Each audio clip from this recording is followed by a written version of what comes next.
Hello guys, welcome back to the channel. Escape from Tarkov. That's what we're gonna have a look at. It is a game that I recently picked up, and in this stream/video, because I will export this to YouTube, sort of to get an introduction onto my channel, because I will make some videos or streams of this game later on. So in this stream we're gonna have a look on what this actually is, where to get it, how to play it, that kind of stuff, because it is a bit complicated. Escape from Tarkov is a shooter, looter, hardcore style. Things do not come easy. The game does not hold your hand. You will not find a tutorial. There is a wiki page, we will come to that in a second, which is, especially in the beginning of the game, is more than likely going to be your best friend, because there's a lot of stuff you need to look up. Simple thing to start with, for instance, a map. You do not have a in-game map. There is not some sort of mini map where you can look where you are. You can also not open the map to see where you are, or fast travel, or set waypoints. Forget about that. There is no in-game map. So it's the only thing that you will be able to find is whatever it is that you see on your screen and whatever it is that you hear. Hearing is an important factor in this game as well. Now, how do you get there? For instance, how do you get here is by going to Google and you just type in Escape from Tarkov. First thing that you show up is Escape from Tarkov official page. You can go there if you want. If you want to test the game, I believe there is some sort of a 7-day trial version out there. I don't know if you can directly get it from the site or not. I have noticed that some streamers sometimes do a giveaway, and then one of the things that they give away is some trial version where you can test it for 7 days. This game is, I think, released somewhere like 3 years ago, alpha state, and then later on it switched to beta. It still is in beta. That is already a bit the thing about this. If you go into the pre-order, that is sort of how you get that game. You will see that the pre-order beta is available, and then you can select one of these 4 editions here. You have a standard edition, Left Behind, Prepare for Escape, and The Edge of Darkness. Depending on the edition that you buy, you will get some in-game stuff, more or less, depending on what you buy. For instance, if you have a standard edition, you will get a gun. You will get a basic stash, which is some sort of where you hold all your weapons and everything, of 10 by 26 slots, and that means you have 260 cells or slots available in your stash to put stuff in. It's kind of important. A gun, for instance, is 3 or 4 slots. If you have a package of bullets, it's only 1 slot, and stuff like that. What do you get from that standard edition? You get a knife. You get a secure container 2x2. That is an alpha container. That container is quite important in the game. We'll come to that later on. If you buy the standard edition, that is only a 2x2, which means you only have a secure container. What does it do, the secure container? Whatever you put in there, whatever happens in the game, doesn't matter. Whatever is in that secure container will always come back out. And that's not something you can say from the rest of your gear. You will get some pistols, you will get some magazines, some ammunition, a little bit of med kits, and 300,000 rubles. Battle Games, it is the developer of this game, is a Russian developer, so the main currency in the game is rubles. Next to that, you will have some dollars and some euros occasionally that you can pick up, but the main currency is rubles. So you get 300,000 of those things. If you buy the standard edition. That's at the moment $34.99 plus taxes. The prices that you see here are without taxes. The taxes that you have to pay depend a bit on your country, depend a bit on your payment method. For instance, I bought the highest edition. We will come to that in a second. And then you could pay with PayPal. You could pay with direct banking, directly with your with e-banking, with your bank card. There were some other payment methods. It depends a little bit. If we go to the second edition, which is Left Behind, then the stash is increased from 260 to 360 slots. So that means you have 100 slots more. And next to that, you still have the alpha container, which is a 2x2. You will get some more stuff going on. You get 400,000 rubles instead of 300,000. A bit of more medkits, a bit of more water, and stuff like that. All things which you need in the game. You not only have weapons and ammunition and all that, you also have drinks and foods and meds, which are kind of important in this game as well. 57.99 plus taxes at the moment.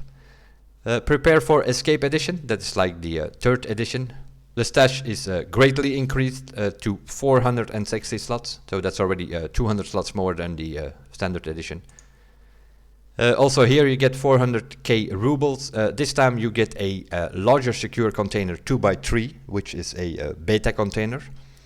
So then you already have 6 slots in your secure container instead of 4. And then some other stuff, also some grenades I see here, a Salewa first aid kit, which compared to the other editions that were not in there. We have 2 weapons here, 2 assault rifles. You get also $1,000 next to the 400,000 rubles, so you have already 2 currencies here. You get a helmet and some more stuff. 79.99 plus taxes. And then we come to the Edge of Darkness limited edition, it says. So more than likely this edition will not always be around. One point or another they will take that out, I'm assuming, seeing it is limited. And that is sort of, yeah, let's say the ultimate edition of the game. Huge size stash, 660 slots. That's about 300 more than the standard edition. You have a secure gamma container, which is 3x3. You have a couple of pistols, some ammunition, bullets, different medkits, 2 assault rifles, 400,000 rubles, $3,000, 2 or 3 grenades here, Salewa kit, another assault rifle over here, some attachment for guns as well, also a sniper rifle I see here, yeah, a bunch of stuff in this Ultimate Edition. Next to that you have free access to all subsequent DLCs that will come out in the future. Some sort of season pass, which is not available in any of the other, I think. No, it's not mentioned anywhere. So only the Edge of Darkness edition has future DLCs covered. The price of that thing is $109.99 plus taxes. For instance, I bought this thing. If I wanted to pay with PayPal, for instance, then it came down to... then they added the taxes, it came down to 149 or something. If I wanted to pay with direct banking, then it came down to 135, which made it a little bit cheaper. So depending on how you pay, the taxes will be different. If you buy that here, you pre-order it, you make an account, you log in, and you pre-order it, you will get a mail. And from that mail, you will get a link to this launcher thing, to download this launcher. So your launcher will be downloaded, and then you can find everything here. This is sort of, yeah, for those familiar with games like The Crew or so, or The Division, you have Uplay. If you play something like Forza, you will have Xbox. If you play some sort of Need for Speed or whatever, you will have Origin. This is sort of the third-party thing that you need to play the game. In this case, it's the Battle State launcher. And that is where you arrive. Is there anything you need to change here? You can check for updates here, always. And you can also change the server in case you want to. There are a bunch of servers around, as you can see. Asian, European servers, Russian servers, and USA servers. They are buying as much servers as they can get their hands on. Also renting some servers occasionally, especially on Sunday. It is a bit of a problem. There were, let's say, 10, 20, maybe 30,000 people playing this game. Some of the main streamers picked it up over time, and that resulted that this game in a couple of months' time is become very popular, and it has several 100,000 players at the moment. And they can't, especially on a day like today, Sunday, they cannot really cope. They do not have enough servers. That has not necessarily to do with the developers themselves. That mainly has to do with providers that cannot give them enough servers to rent or to buy. So queuing up in this game might take a while from time to time. What I do is, and I also suggest that you do the same, is I'll try to connect to the servers which will give me the lowest ping. That also has no issues with lagging or something. I can, for instance, I can play on the USA servers, but then I have a ping over 100, over 200 maybe. I will be lagging back and forth. People might not be able to hit me, or I might not be able to hit other players. And then that's where you have accusations and stuff like that coming in. You want to avoid that. So I think it would already help that if everybody plays on their own servers, but yeah, that's not the case. I know, for instance, that during the nighttime here in Europe, there are a lot of American players playing on the European servers and stuff like that. And that is also where the problem comes in on a Sunday sometimes, is the American servers are usually a little bit fucked up. In other words, they do not have enough in America. Might have something to do with the fact that the developer is a Russian, and Russia and America, they not always get along. And what you then see is, the servers are overcrowded in the States. Then you have American players coming to the European servers, and then also they will be overcrowded and so on. So yeah, it's a bit. But during the week or even Friday or Saturday, it's kind of okay. On Sunday, you might have run into some problems occasionally. What I did, I just the ones which gave me the lowest ping, being the Netherlands, Germany, and London. That's the 3 I have selected. That has to do if you go into a match for matchmaking. But yeah, you can select whatever it is that you want here on these servers. Or you can just put it on automatic, and then it will take the best server available for you or something in that order. If you just click on play, then the game will start up. And then we go into the game.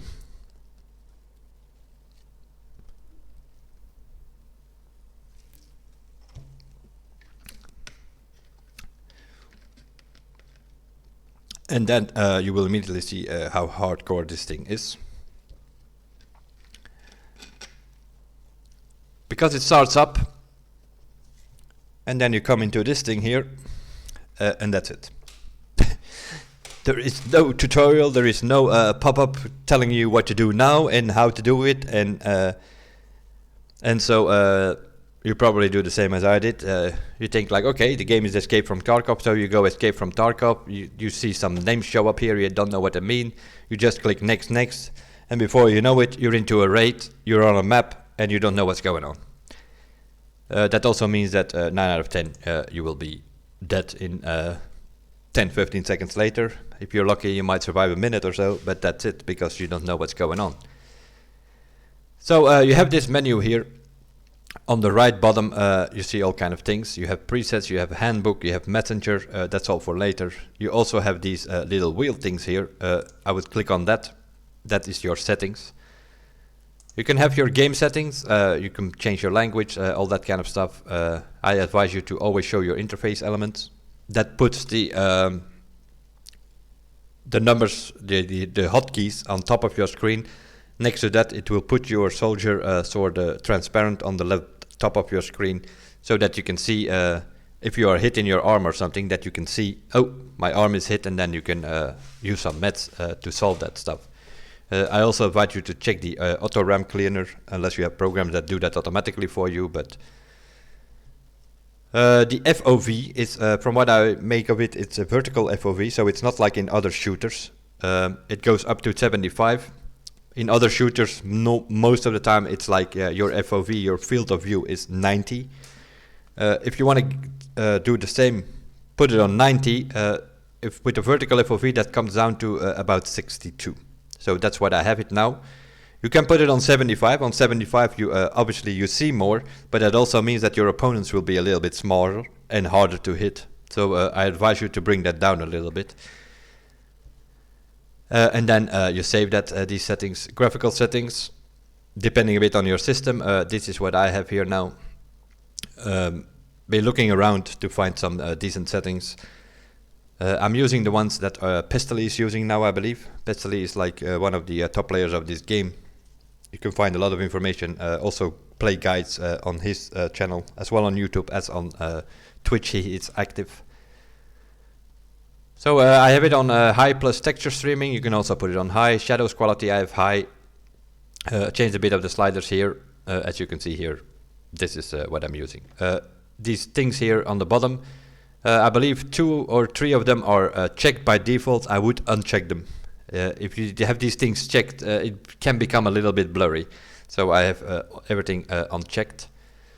The same for sound, pretty much on the maximum as well, overall and effects. The interface I would put down a little bit. If you reload it, sometimes it's so loud that you do not hear what's going on in your surroundings. So I do advise you to put that a little bit lower. All depending on your personal preference, obviously. Of course, if you make changes, you change. Then you have the controls. Yeah, there is a bunch of things. You can have a look at it. I haven't changed too much on it, basically. But you will, once you start playing, you will start to learn what is important for you, and then you can come here and change it. Most of the keys you can use 3 times or even 4 times, I think. Because here in that last column, you can put it on the release, you can put it on continuous pressing, you can single press, or you can double click on it. So you can use each key 4 times in a way, if that's more convenient for you. You need to set it up like you want it to set up. Mouse sensitivity is also something. I'm still trying to figure out what is best. I have it on 2 now. At one point I had it on 3, I had it on 5. On 5 is too high because then you turn around too much. I know somebody like Pestily, for instance, has it like on, I believe 0.75 and 0.5 with 800 dpi on its mouse. I think the mouse that I have is 1000 dpi, so I put mine a bit higher, but it works like this. I have a FOV on 62 and then mouse sensitivity on 2. Might put it a bit higher because yesterday I needed to move the mouse a little bit too much, but we will see. That's sort of for the settings, and then you come back to this intro screen. That is sort of, that's where you arrive in this game. If you go to your character, that is on the left here, that is your soldier, and you sort of have to prepare him before you go in, and then you can move things from your stash, which is the big thing here on the right. That's where I have 660 slots because of the Edge of Darkness edition. If you only have the standard edition, you will only have 360 of these little squares here. And those are kind of important because that's where you cannot put something if there is already something there. So you need open space before you can actually put something there. So yeah, that's one of the reasons why I bought a larger stash. You can stash more here. And then you have the pouch over here, and that is your secure container. Whatever you put in here, no matter if you die or not on that map, it will always come back out of the game and it will come back to you afterwards. All the stuff that you put here, you lose if in case you die. If you play as your main character. There are other options available. So yeah, it is kind of important. If you buy the standard edition, you have a 2x2. So you will only have, in this case, I will only have the water, the morphine and the splint, and the rest I cannot put in there because I will only have a 2x2.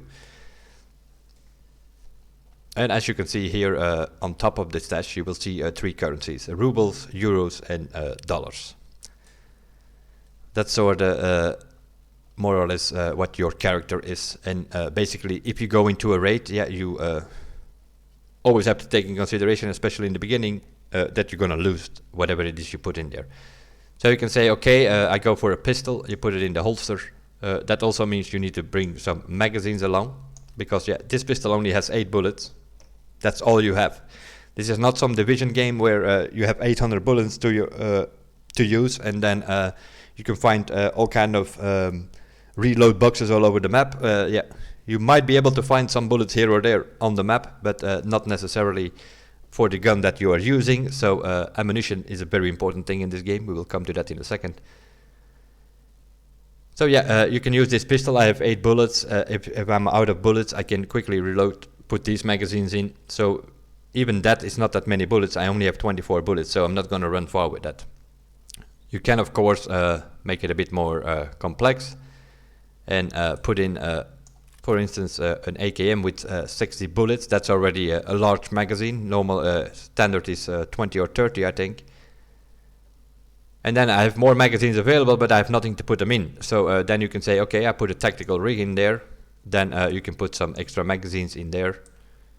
Now I already have 180 bullets for this AKM that in theory could work.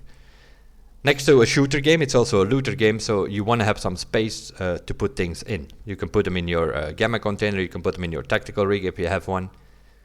But of course, if you get shot, you lose all this. The only thing which is secured is this gamma container here in my case, or alpha if you have the standard edition. All the rest you lose, so you also don't want to put too much of your own stuff in there.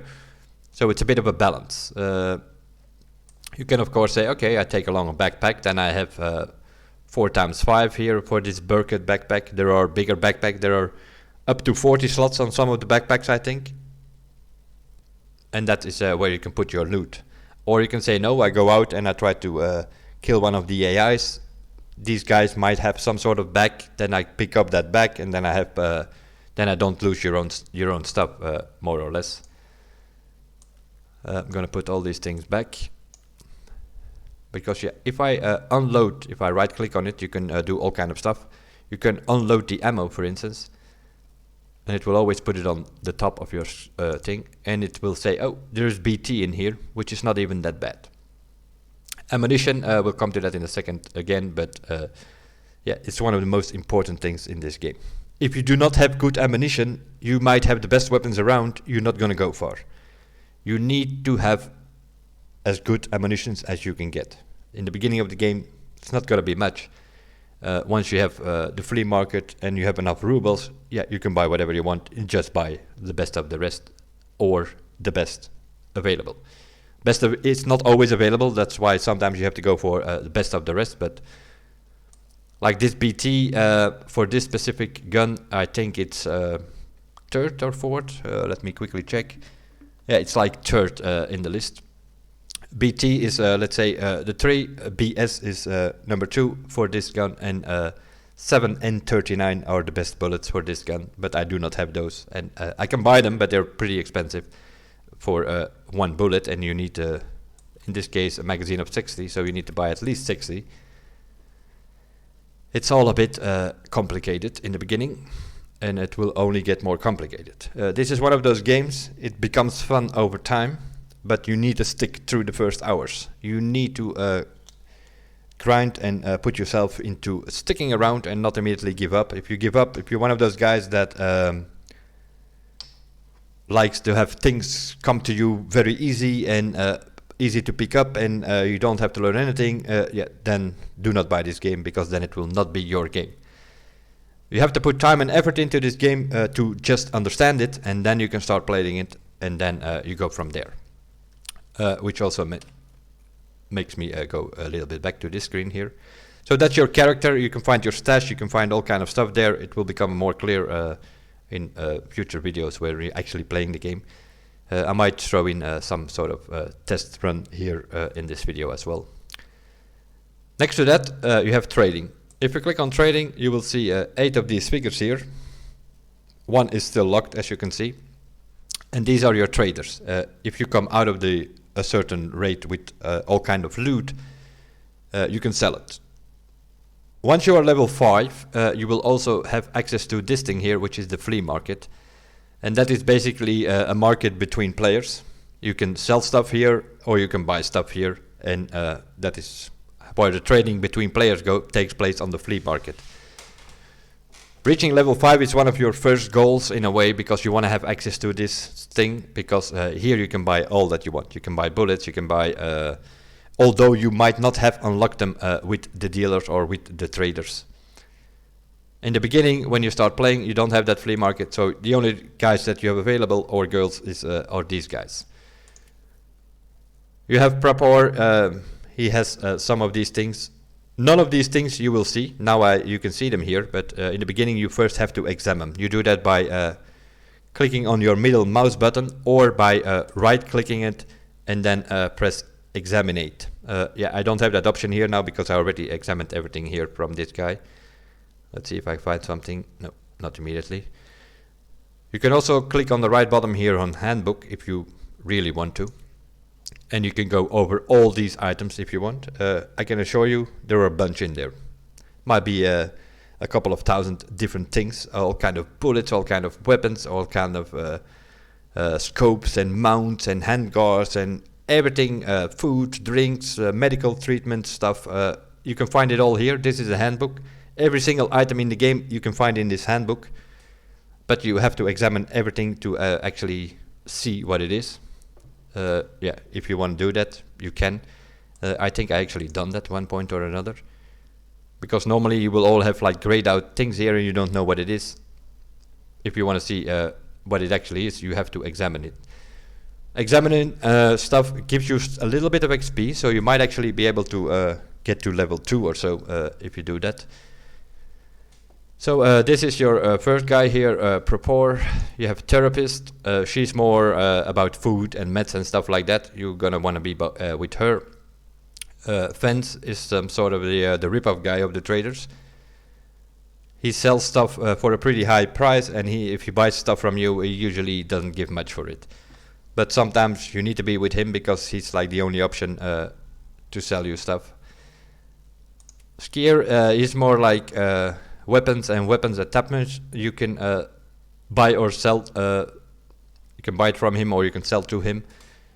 This is like the first guy. If you come out of a raid and you found some stuff, and one of the first things you want to do is do not sell your weapon. First, disassemble your weapon and sell the parts. You will get more money that way. And mostly, this is the first guy you want to go to. If you want to sell something to a certain of your traders, I would suggest start with Skier. Whatever Skier doesn't buy from mechanical attachments or whatever, or just weapon in general, then you go to mechanic. So Skier first, then you go to mechanic. He will buy most of the rest of your weapons. And if you have some other stuff like meds or food or drinks or medical stuff, then you go to Therapist. Skier, mechanic, Therapist is sort of the order that you go if you want to sell, because they will, in that order, they will give you the most price. All the rest, forget about it, doesn't matter that much. If you have something else left after going to these 3 traders, yeah, then you can sell to whoever is offering. Peacekeeper over here is you can also buy some stuff from him or trade some stuff with him, because yeah, as you can see, some of these things have a price on it, and some have like here, this backpack. If I click on it, you cannot buy it, you can only trade it. And to be able to get this backpack, you need a hard disk, which is one of the things that you need to loot. You need to find it somewhere on a map. If you have one of these things, you can trade it for a backpack. Then you have a backpack which you do not have to buy. The thing with Peacekeeper is that you can only buy with him in dollars. That is the thing. You can exchange rubles for dollars. He has a feature here where, what is it this time? It seems that the price varies. Might have something to do with the patch coming in occasionally, because I think last week or 2 weeks ago I paid 108 rubles for a dollar, and now he wants 112 rubles for a dollar. So you can change some of your rubles with dollars to get your hands on dollars if you need to buy something from him. See, now I have the Edge of Darkness edition. I already got $3 to start with, $3,000. If you have the standard edition, you don't have any dollars, so then you might have to change some rubles if you need to buy something from him. And then you have Ragman, and then eventually Jaeger. Jaeger is still locked for me, has to do with quests. If you click on one of these guys, you can click on tasks. You have buy, sell, and tasks here on top.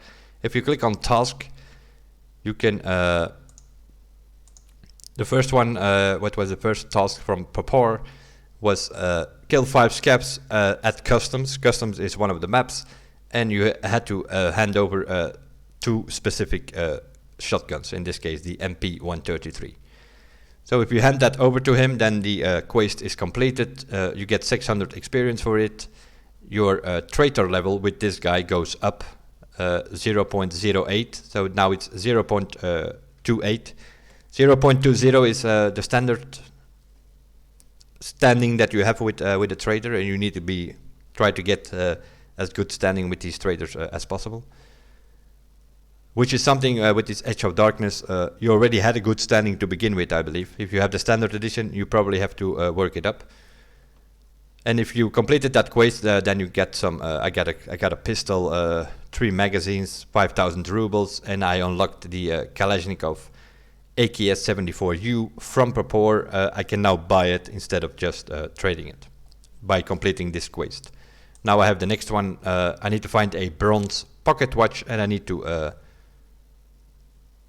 hand it over to him, basically. And optional is find the key from the tank truck. It is optional, but at the same time it probably suggests that you're gonna find that bronze pocket watch in that tank truck. So you need to find the key for that truck, open that truck, and you will find the bronze pocket watch more than likely. And then you need to give it to him, and then you will get, 4,000 rubles, another pistol, some magazines. Your trader level will go up with this guy, and so on. And the same goes for all the others. In the beginning it's only Propor and Therapist over here, which will give you some tasks. First task with Therapist was find 5 Saleva, which are medical kits, and hand them over. It does say find. Sometimes it says find in raid. Then you actually have to go out on the map and actually find these things. But if it just says find and hand them over, you can as well go, once you have the market available, you can go to the market, you can buy 5 Saleva kits, and you can just give it to her. It is a possibility. Of course, then it's going to cost you some money, while you can find them out there on the map. So it's a bit, how fast do you want to do that? I have completed that one.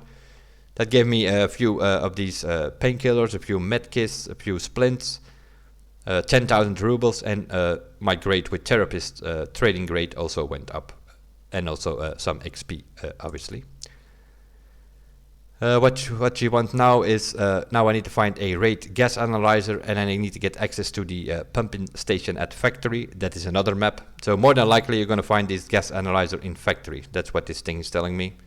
You need to find it, bring it out of the map, and hand it over. That kind of thing you need to do. Here we need to find hidden water in the dorm. It says find. So more than likely I don't even have to do this in raid. This might be one of these things I might actually be able to do offline. Kind of doubt it, but because that's the other thing. You can play offline in this game, but you will not get experience, you will not level up, but you still need to play offline, as I will explain in a second. It mainly has to do, you want to learn the maps offline. You cannot go into a raid if you don't know what you're doing, if you don't know how to get out of the map. Yeah, you have a huge problem. So Propor and Therapists are in the beginning the most important ones, because they are the only ones who are giving you tasks. Fence, I don't think he has any tasks available. He doesn't. Skier, meanwhile I have passed level 5. I think you need level 5 to get a task from Skier. So what does he want? He wants a specific... He says, it just says body armor here and shotguns, but if you read the text over here, you will see that he actually wants some TOZ shotguns and some body armor, shitty white ones. So there is like a certain body armor which is pretty shitty, as it says here, and it looks white. So he wants 4 of those. He wants 4 of those TOZ shotguns. You just need to hand them over. Same story here. You can find them in the raid, but you can also just buy them on the market if you have that market available, and hand them over. So not sure, I haven't checked the price yet. Might be a possibility. Peacekeeper doesn't have any tasks in the beginning, I think. Mechanic, you need level 10. I'm level 7 at the moment. So you need level 10 to start getting quests from him. Rahman is, I think, level 15. Yep.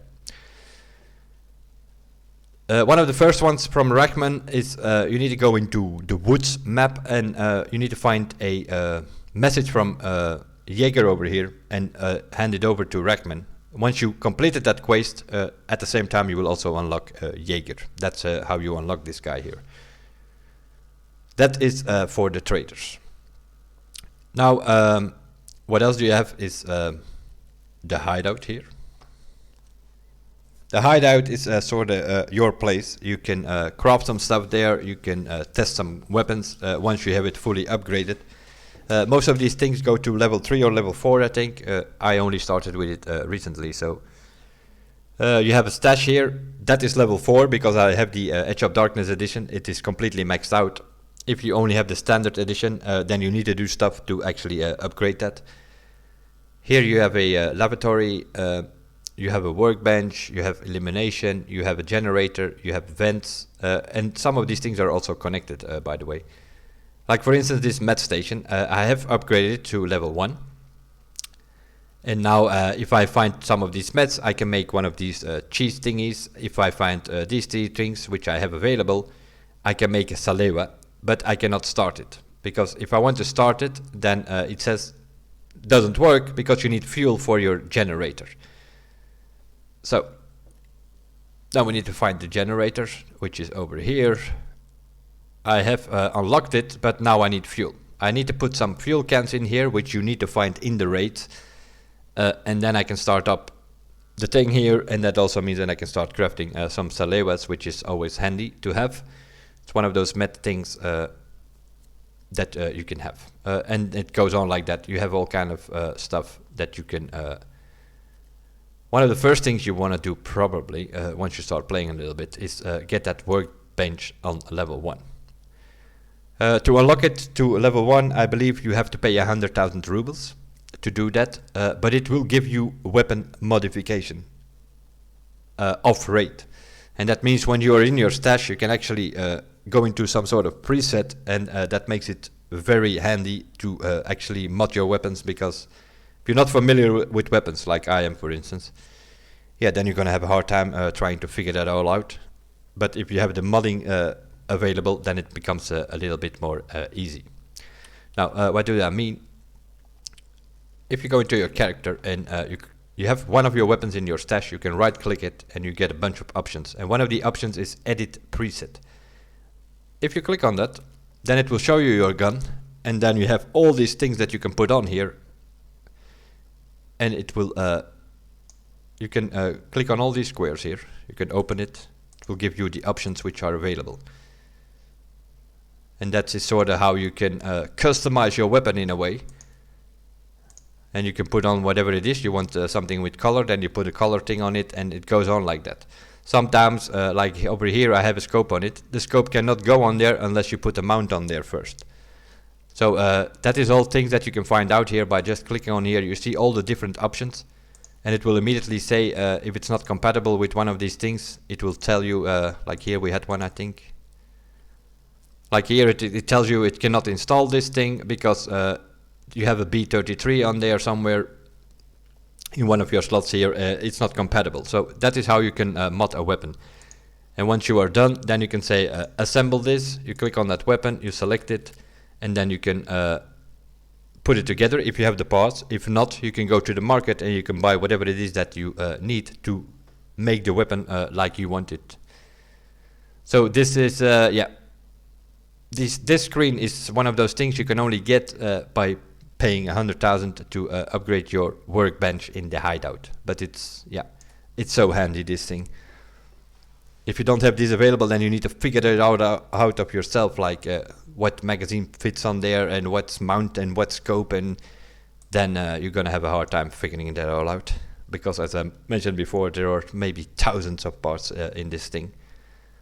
Because yeah, you already see it here, just over here, the dust cover, you have like 6 different ones already just for this gun, and there are a bunch of guns in this game, so you can already imagine how in-depth it all be. Same here, if you click on edit preset, this is the Moser. Also there, same story. You have a few suspensors. I have the Brammet on it at the moment. You want something else on it, you can have all that kind of stuff. The scope, same here. It's not just the scope, you also need the mount and the mount ring. So you need to get that mount, then that mount ring needs to go in there, and then you can put a scope in there, and then it looks like this. So yeah, it's not just, oh, get a scope and put it on the gun. No, you need to put the scope together yourself first. That is how in-depth this game is. But with this screen, very, very helpful. So this edit preset or the modding of weapons, I would advise you to pay the 100,000 and to upgrade your workbench. That's one of the first things to do. Over here you see a bunch of meds, and over here I have some bullets, and those are probably the two important things in this game. Weapons is all fine. If your ammunition is not good, forget about it.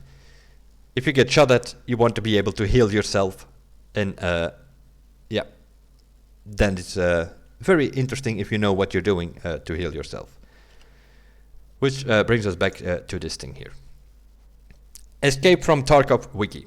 This is one of the pages, if you're going to get involved in this game, if you buy it or you have the option to play it in some total trial or whatever, this is going to be your best friend. This is one of the first things you need to bookmark, because you're going to use it 1,001 times. It's as simple as that. Over here, if you click in, for instance, type in medical, let's start with that. It gives you an overview of all the medication in the game and what it actually does, how long it takes to actually use it, how much you get by using it, and that kind of stuff. So the basic idea of the meds is you need four things. You need something that removes pain.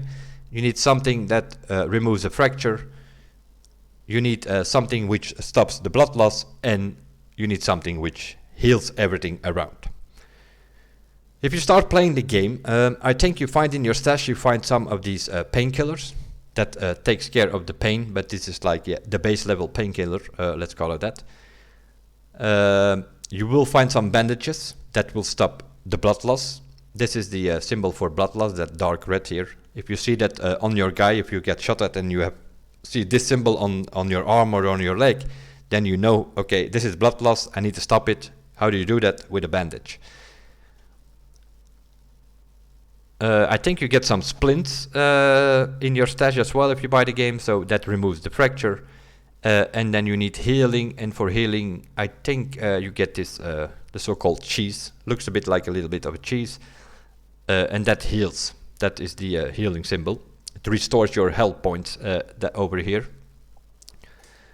So that's the things you can use. So that means if you go into a raid, you need a painkiller, you need a bandage, you need a healer thing, and you need a splint. Those are the four things that you use. Or later on, you will run into some med kits which do all of these things a little bit together. Like for instance, over here we have the Saleva first aid kit. It stops blood loss, and it also restores your health. So that basically means that this Saleva thing is the same thing as you would take a bandage and one of these cheese things. So instead of taking a bandage and a cheese things, you take one of these Salevas. What is the difference? A bandage you can use one time. This cheese thing here has 100 units of health.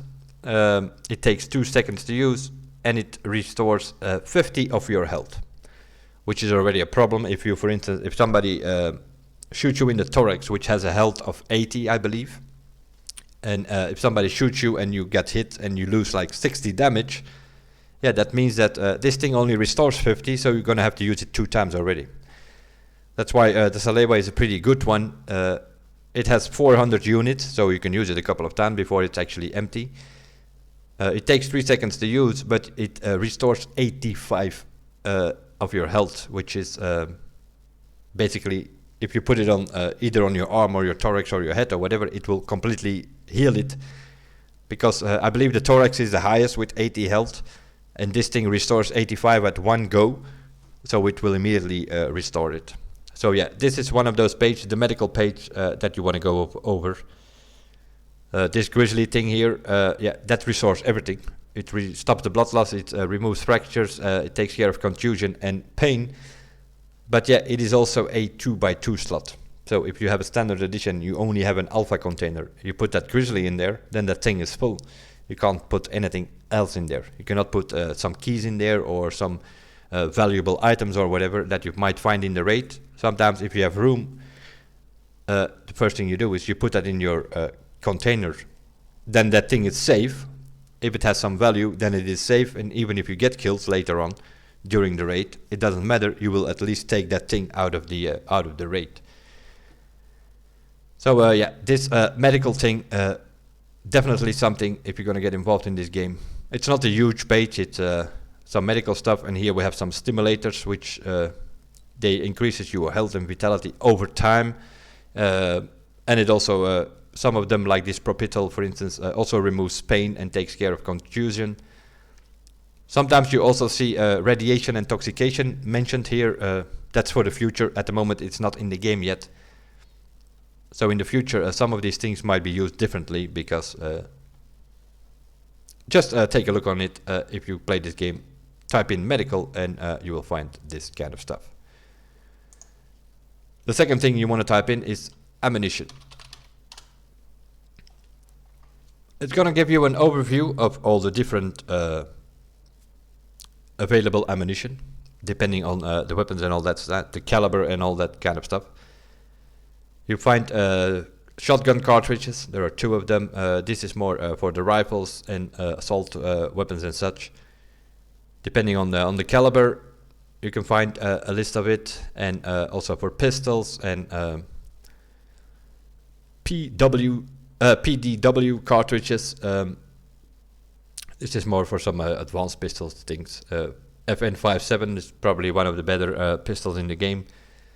Glock is also not that bad. So, but yeah, it depends a bit on all these weapons. As you can see, it depends on what ammunition that you need to use.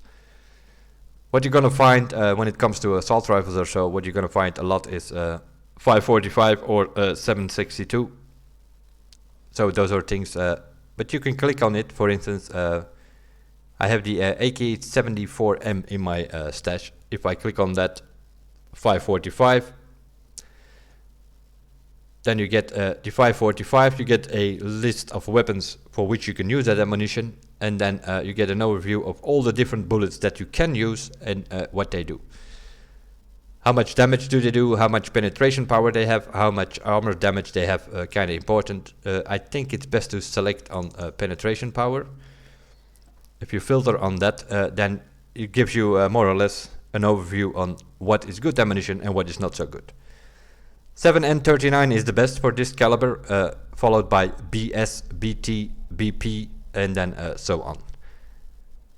You have like Proport, this is like your trader. Level 1, you can buy T ammunition, but yeah, you can buy that from him, but as you can see already here, where is it, like, it's barely top 10 of the ammunition.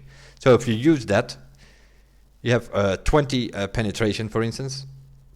So yeah, if some guy is walking around and he has a helmet which has like, let's say 100 health, then you already need 5 shots with this bullet, assuming that you shoot on the head each time.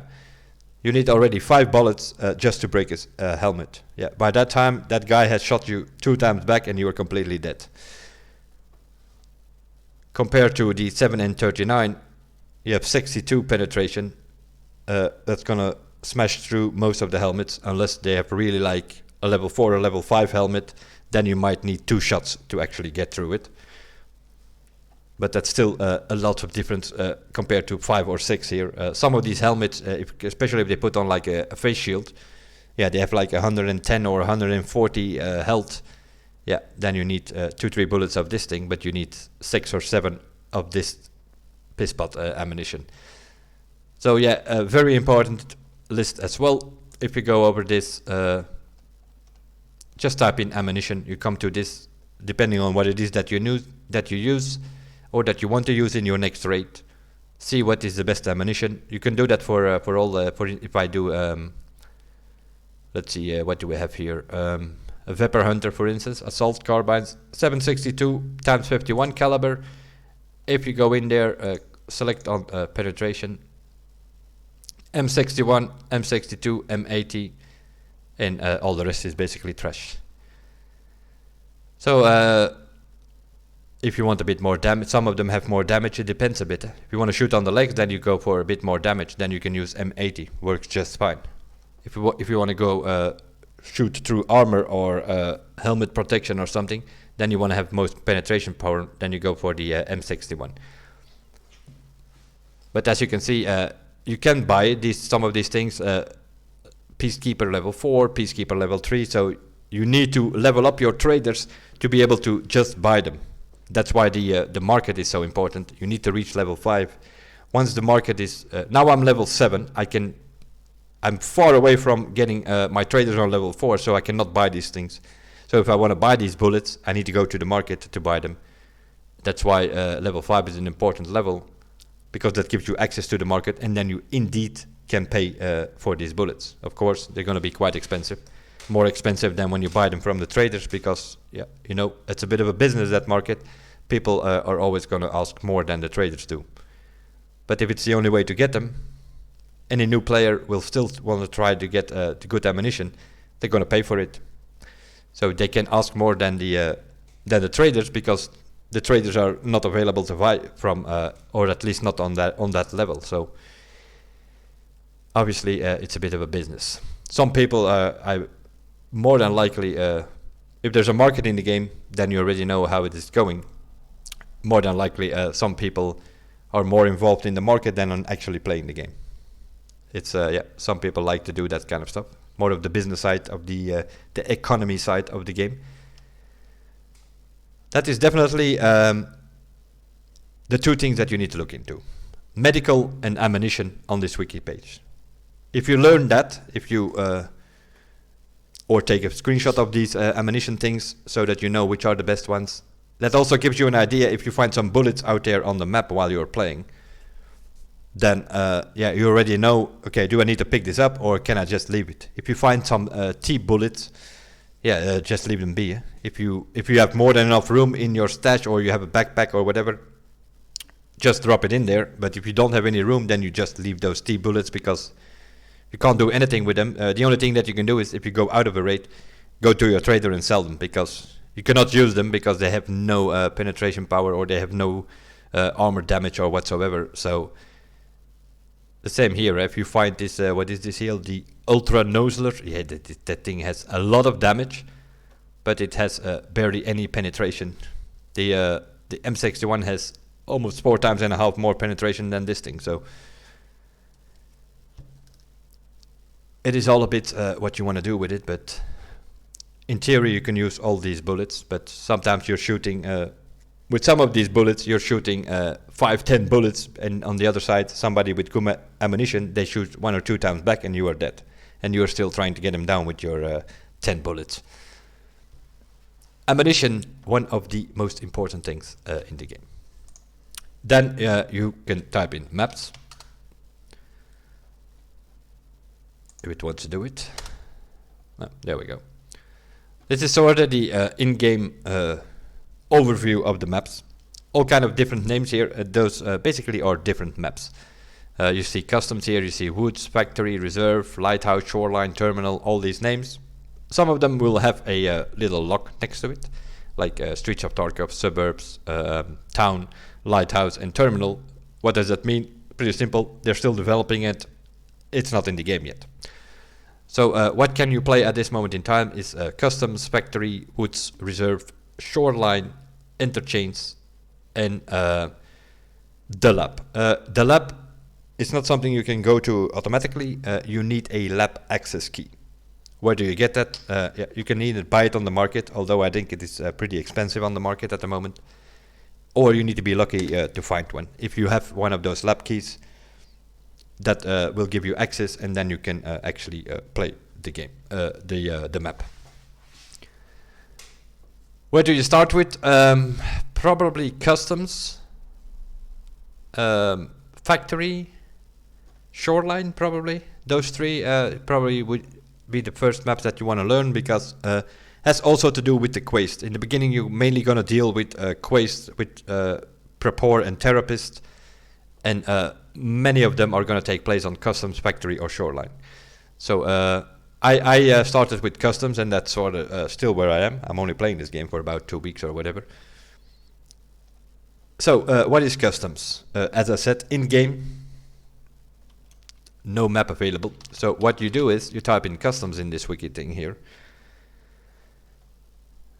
It will give you a description, a little description of what it is, what the features are.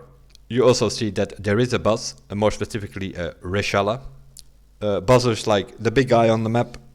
Usually well, not usually, always, he doesn't come by himself.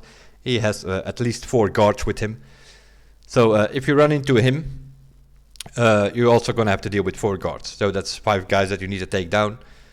And those guards are, they are not some minor AIs, which you, once you get the hang of it, you can pretty easily take down. The guards are a bit harder. They sort of have some aimbot thing going. In other words, if they see you, they probably hit you. That is how it goes. They immediately know where you are and they immediately shoot in your direction. So you need to move a little bit if you run into these guys. If you can take him down, obviously he will have some good loot with him, some good weapons that you can loot from him. And next to that, of course, how does this game work? Is they drop you somewhere in a map. That map has a certain time, and before the time expires, you need to get out of there. That sounds easy, which it isn't. Because of course, they're gonna drop you most of the time somewhere, let's say in the east on the map, then you're gonna have to extract on the west. If you drop in the west, you're gonna have to extract on the east, or north to south, or you get the idea. You basically have to extract on the other side of the map than when they where they drop you in. And these are all the extraction points. So if you look into whatever map it is that you want to play, you can go into the wiki. You find all these extraction points. You find the names, you find a picture of how it is actually looks, and where you more or less need to be. If we go over customs, we will go over it in a second. We will have a look on that map. And then I will show you more or less what the idea of this thing is. You have some 3D map here or interactive map, whatever this thing is. This is something they added a couple of days ago. Personally, I don't like it that much. I more go by, you have this thing. This is the in-game map. You can buy from Therapist. You can buy a map of all these different maps, but yeah, there's not much you can make of this. This is like some sort of piece of paper with something on it, which you cannot make much of it. But there are some 3D maps. For instance, on customs, this is probably the best one. So you click on that.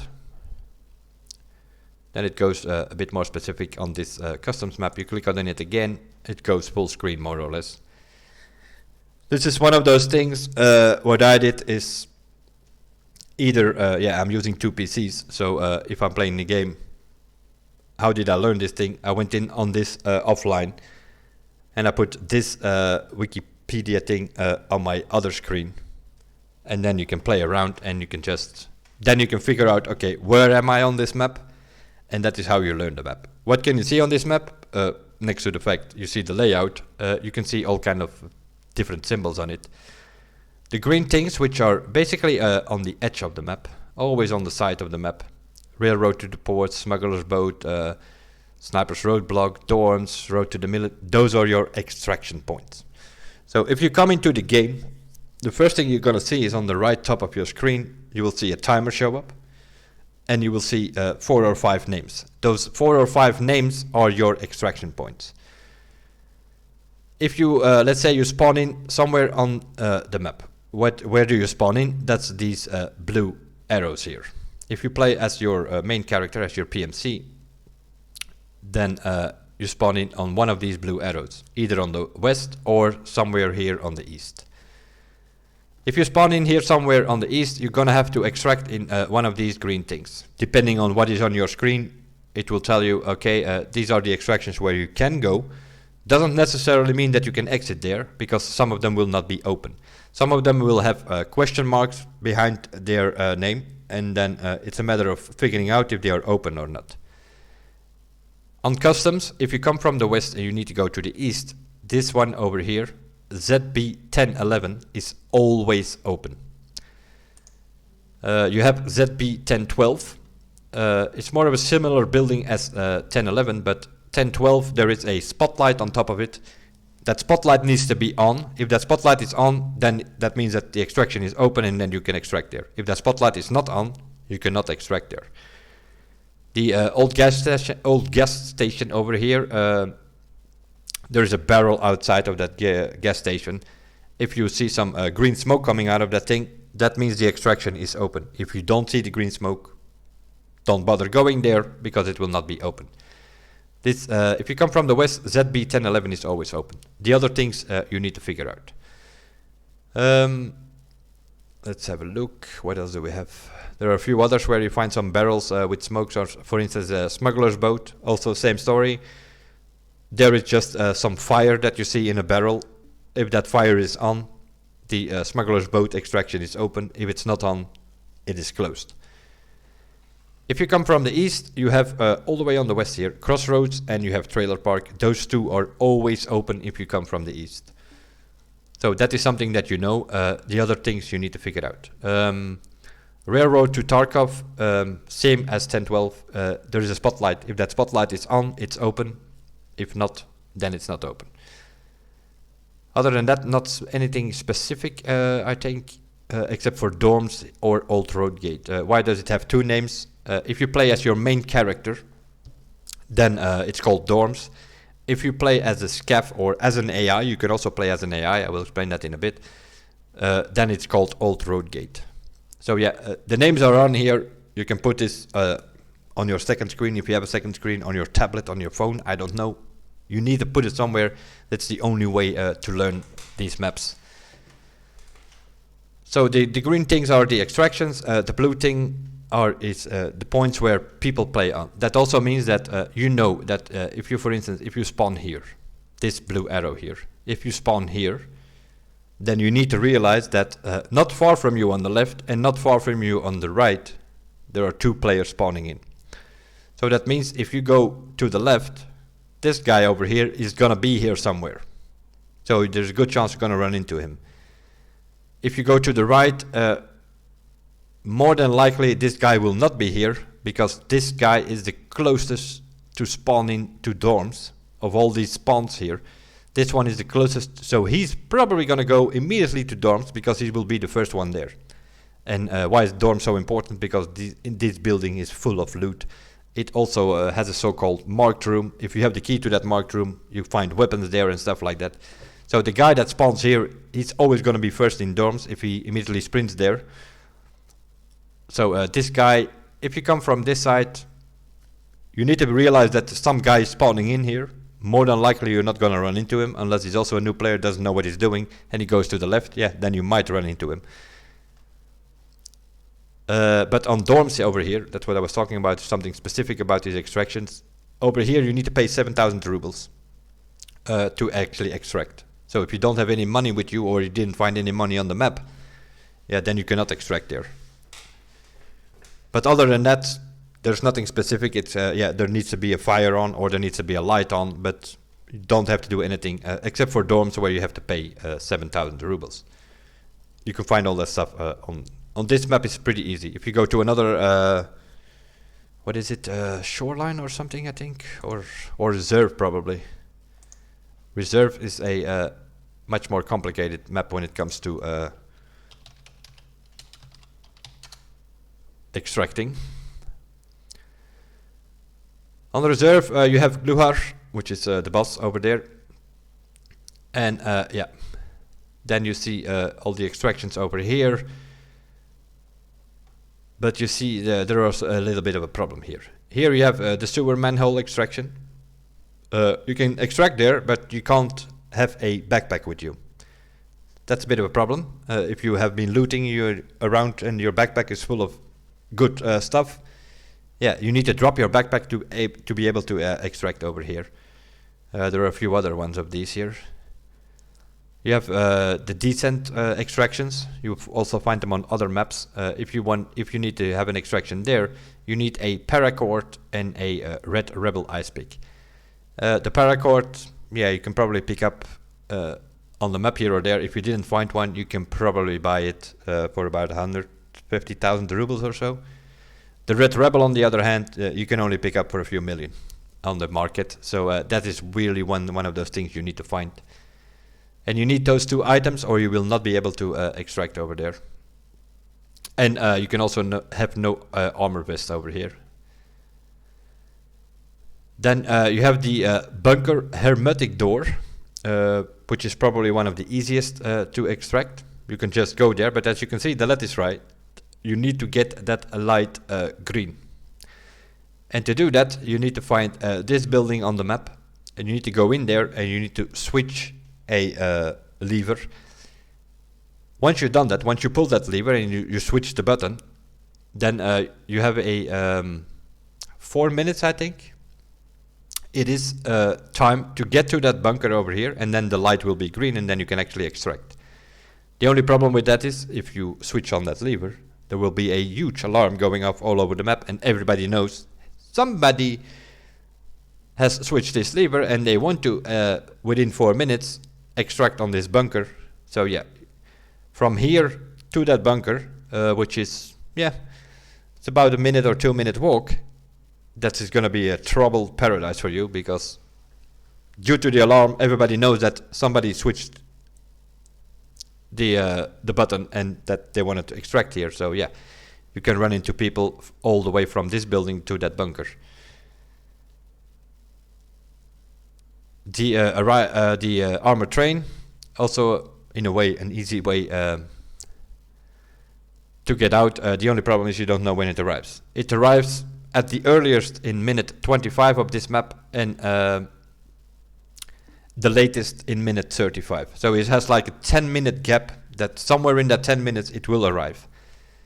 And it stays for 7 minutes. So when it arrives, it honks the horn once, and 1 minute before it departed, it will honk it once again, and it will honk it twice, and closing the doors, and then departure 1 minute later. Of course, you can all imagine that is also a bit of a battle. You don't want to be a minute on that train waiting till its departure, because people will arrive there and try to shoot you. So over here, for instance, on the reserve, it's a good map for looting. We also have a 3D. It is more of a reserve. It's more of a military base, sort of. All kind of stuff happening there. If you're a bit familiar with chess, it's pretty okay map to learn, because you see the symbols here, the bishop and some sort of pawns, white pawn, black pawn. So these buildings sort of have like a chess symbol, not only on the map but also in game. You can see, so that orientation wise it gives you a pretty good idea to learn this map. White tower over here, don't know if there's a black tower. There are definitely a bunch of towers, as you can see here. 4 or 5 already here in the south, one over here as well. This is of course a map. If you people with snipers, people with terminal scopes, that kind of stuff. Yeah, thermal scopes are a bit OP in this game. So if you're walking around somewhere on the middle of the map, you have like several towers where there can be snipers, so you need to be very aware of what that is. This is all kind of stuff you cannot learn online. It is impossible. You need to get familiar with this map and get familiar with the extraction points. On this map they are now not green, they are blue here. The blue ones are the PMC extractions, and the red ones are the scav extractions. So yeah, you need to learn the map layout, and you need to learn where the extractions are before you do anything else in the game. So yeah, that's medical, ammunition, and the different maps. And we're not even in the game, we're just looking around on the Wikipedia. You need to do that. If you do not want to do that, then it's very hard to play this game. You need to be familiar with maps. But yeah, how does it look in game? I will show you that. We'll go for customs. It's the only map that I sort of know a little bit. I don't need that map anymore to walk around, let's put it that way. So yeah, you have this thing here, if you want to have a look around it, and you see these extractions. I will walk around the map once, and I will show you guys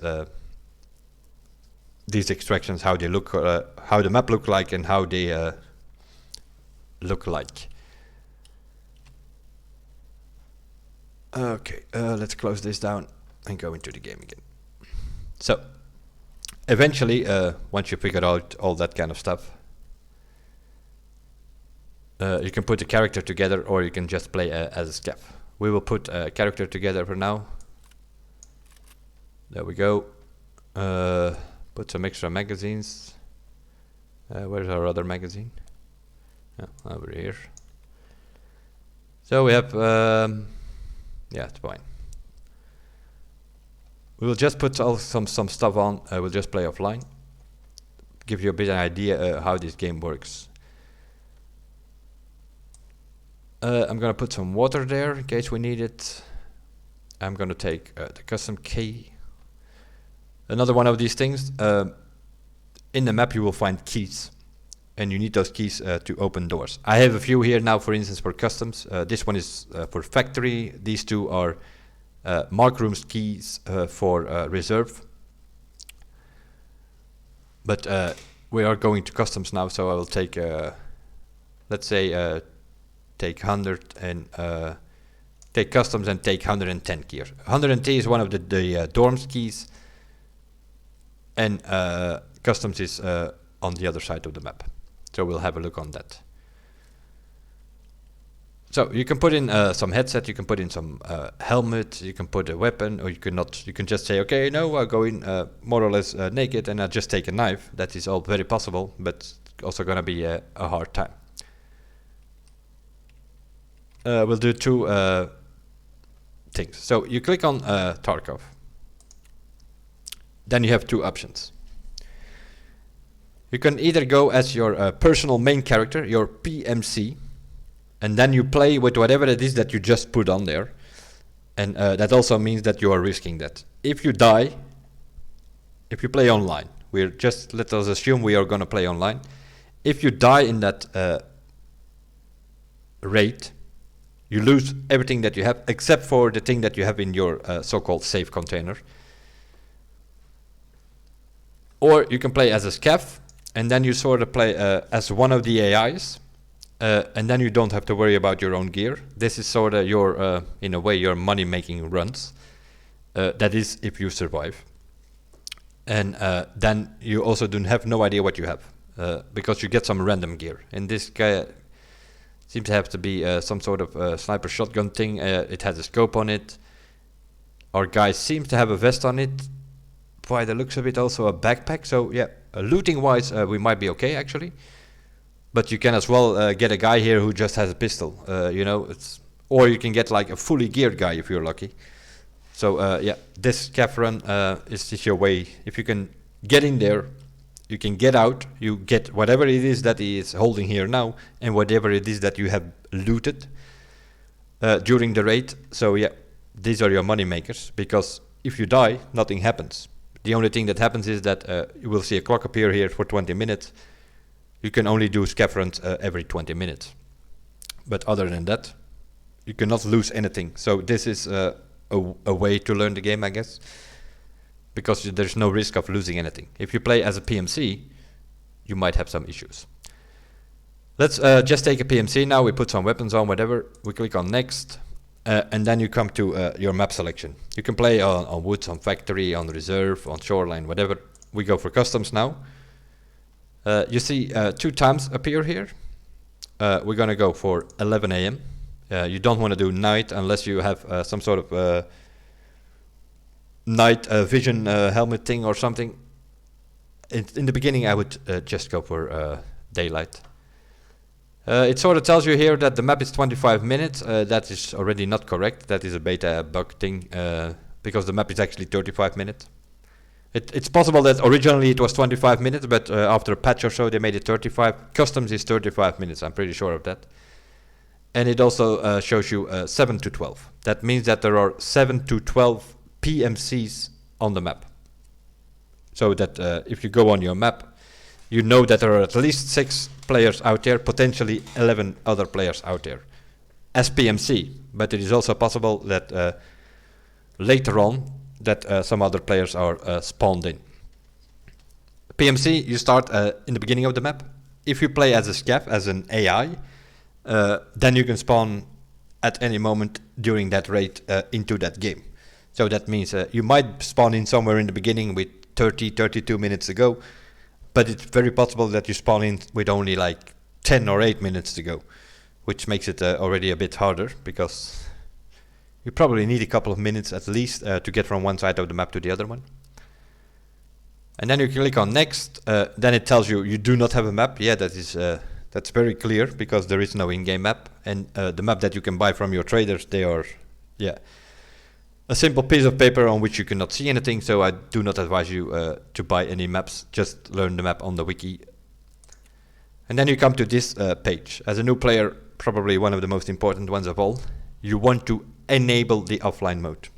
If you do not enable the offline mode and you just click next or ready, you go into a raid with the gear that you have. You have nowhere where you're gonna drop in. You have no idea where it is, and you have no idea where to go. And then you run into AI and you run into other players. You're gonna have a hard time. So in the beginning of the game, enable offline mode. That means that you are ruling out any other player. You're not gonna run into another player because they are not there. And if you now just click on next or ready, you will go onto that map just by yourself.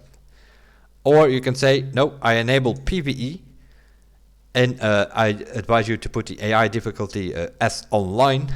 Then you might run into AIs, but you will not run into other players.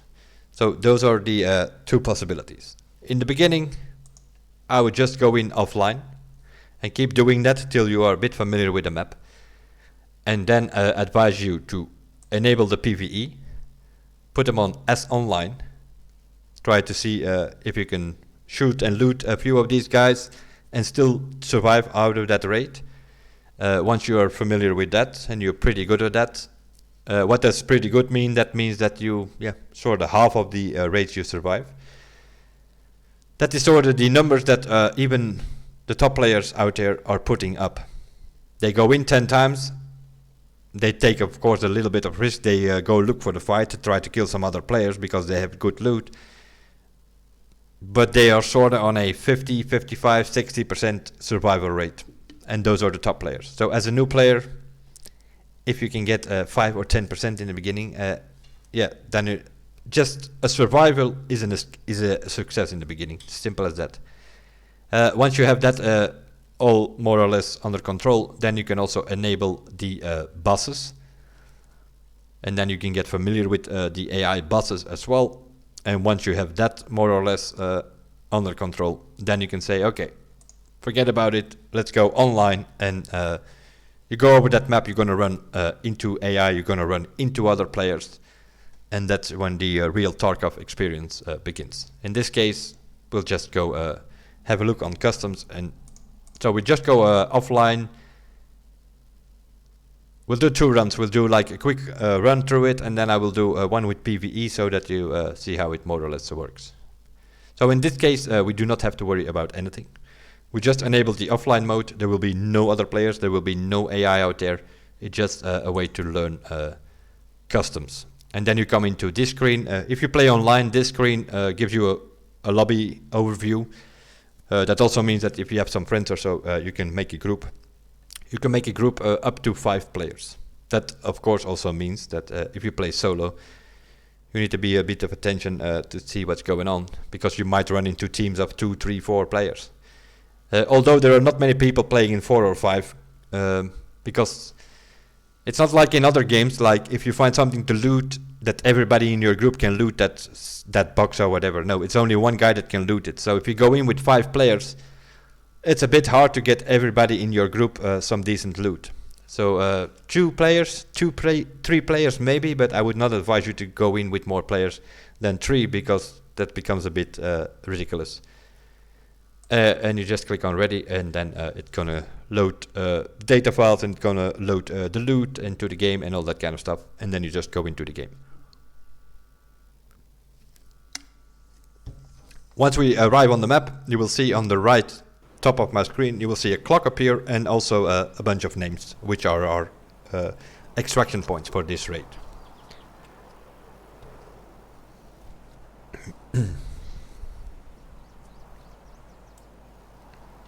We are deploying in about 5 seconds.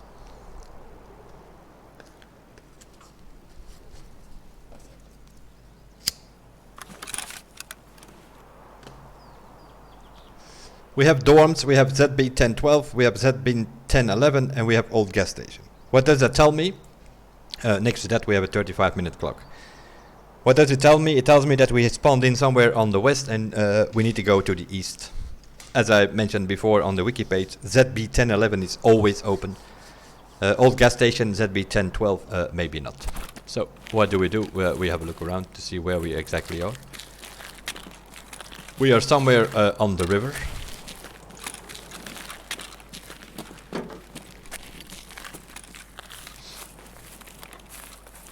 So we'll quickly go over there. You see the customs building, or the big red as it's called on the wiki page map.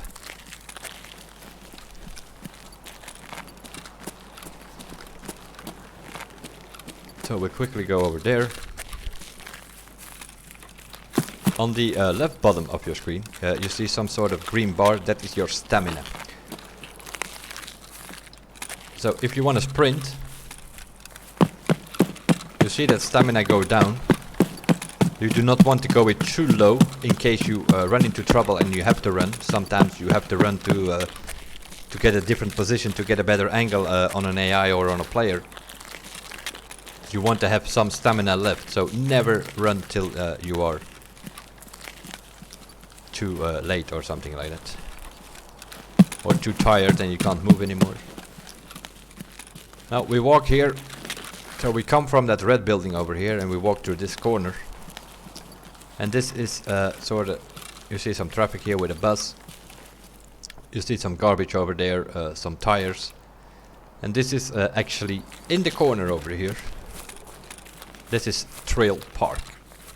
Trailer Park is always open if you come from the east. And that means you need to be here somewhere. You just need to stand here. You will see a countdown go down. 5 seconds or whatever, and that is how you get out of a map. If we go a little bit more to the other side there, you see the big orange truck in the middle here. This is the storage area. If you go in over here, for instance, you have a gap, you will find a bunch of garage boxes. We will have a look in that later, but sort of to give you an idea on the map. If you look on the wiki page, the big red building was customs. We are now left of that building.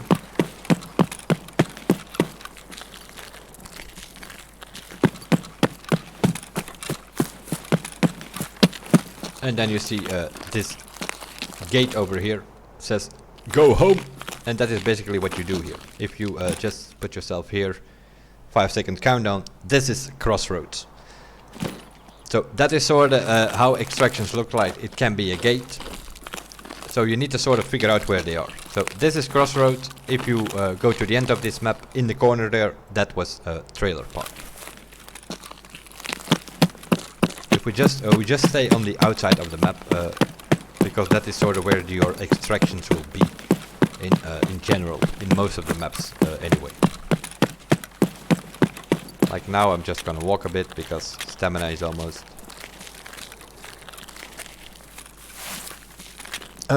If you look on my guy, what I also have of course is I have the survival kit that takes care of blackout arms or legs or something. I have a Salewa, which is basically one of those cheese things and a splint next to it. That's because if I'm only dealing with like a fracture, I don't want to use my survival kit just to repair a fracture. Then I can just do that with a splint, or you can also use a bandage if some. But this is like the Salewa is a bandage and one of those cheese things together. So normally you take one of these survival kits, you take a Salewa, and then you take some sort of painkiller, preferably a golden star or so. Then you will are good to go if you can get your hands on that. In the beginning you will not. So in the beginning you have to deal with a splint and a bandage and one of those cheese thingies and a painkiller. Those four, you're gonna have to take those four because you have nothing else to work with. But once you get a bit familiar with the meds, yeah, then you take whatever it is that you prefer, or whatever combination it is that you prefer. Over here on this train somewhere, I don't even know exactly myself where it is. It's somewhere on this train. It's probably on the train road itself. It's also an extraction. This is the railroad to the port, I think it is. Or to Tarkov, I always mix those two up. And those are sort of the western extractions.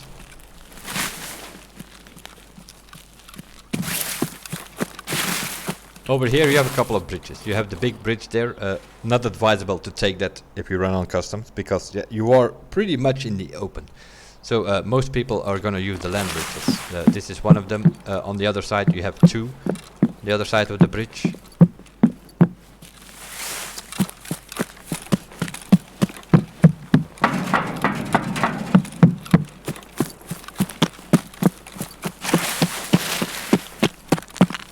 As you can hear, we are making a lot of noise. That's mainly that we can hear it very clearly, mainly because we are wearing a headset. But the thing is, if you are on an online raid, also other people can hear that. So you can adjust your speed. Either I have it mapped on my mouse button, so I can slow down or speed up with my mouse button, or I can just press on the caps lock. And that will immediately make my guy go the slowest as possible. Over here, there's nothing here, as you can see. There might be a barrel over here with some fire in it. This is the smuggler's boat extraction. And you basically have to sit here somewhere and it will extract if you have that available. We don't have that available now because we spawned in on the west of the map, so we have to go on the east. You can always tap on the O. That will put the time on the right screen of your on the top of your right screen. So it's like, you know how long it is, 27 minutes. If you double tap the O, then it will also give you the extraction points. So 10-11 is open. The rest has question marks. You don't know if those are open. Dorms 10-12 in old gas station. We will visit all of them. Then we come over here. Not even sure, I always forget these names. But also this one is Sniper's Roadblock, I think it is. Just have to sit here somewhere, maybe a bit more to the right, and that is where you will extract then, if you have that available.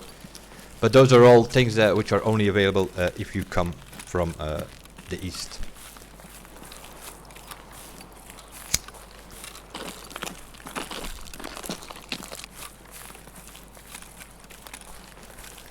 I'm just walking around on the side of the map now. That's normally not something you will do. Once you get familiar with that map, you can go over that hill, or you can come through the forest, which is a bit of more of a shortcut. But I'm just showing you the outside of the map. That's sort of how I learned these extraction points. I just did a round on this map. Staying on the wall, my initial thought was, well, if I stay on the wall, I cannot get lost, because you're always on the outside of the wall, and you sort of come onto whatever it is that you want to be. In this case, this is dorms. You have 2 dorms, one on the left side, one on the other side. One is 3 storages high, the other one is 2 storages high. And over here we have dorms, extraction point, and that is a car. If you walk up to that car, it will tell you, hey, you have found the dorms, but you need to bring 7,000 rubles. If you pay 7,000 rubles on this car, you don't need to stay here. It will be a countdown of 50 seconds. So don't stay here. If there are some people in that building, they might snap you. So you can sit in this bush, or you can put yourself over here behind to save it up a little bit. And once the time is almost done, you just put yourself next to that car here. You get in the car departure, and you are out. That also means if you go out with this car, the car will be gone. So if some other player arrives here and you extracted here with this car, then you will be out. It is as simple as that. And that means that the car will no longer be there and he cannot extract there, so he has to go to another extraction point. Not open. Try second floor. That is open. Over here we have room 214, but it says breach. That means you cannot get in there unless you have key number 214. This one is open. You can go in here. There are some things here. You have a computer. You cannot search it. Sometimes you can search a computer. It might give you a hard disk, DVDs, circuit boards, graphic cards maybe if you're lucky. A flash drive sometimes is sitting in there. There might be some stuff on the bed as well. It is not here now for the simple reason that I'm playing offline. Half the loot is not spawning in now. This is just... let's see, what else do we have? 216 is open. Over here we have... what is this? 220. That is a key. Don't have that key. Do we have a key with us actually? We have 110 available, which means we need to be on the first floor. And now that I think of it,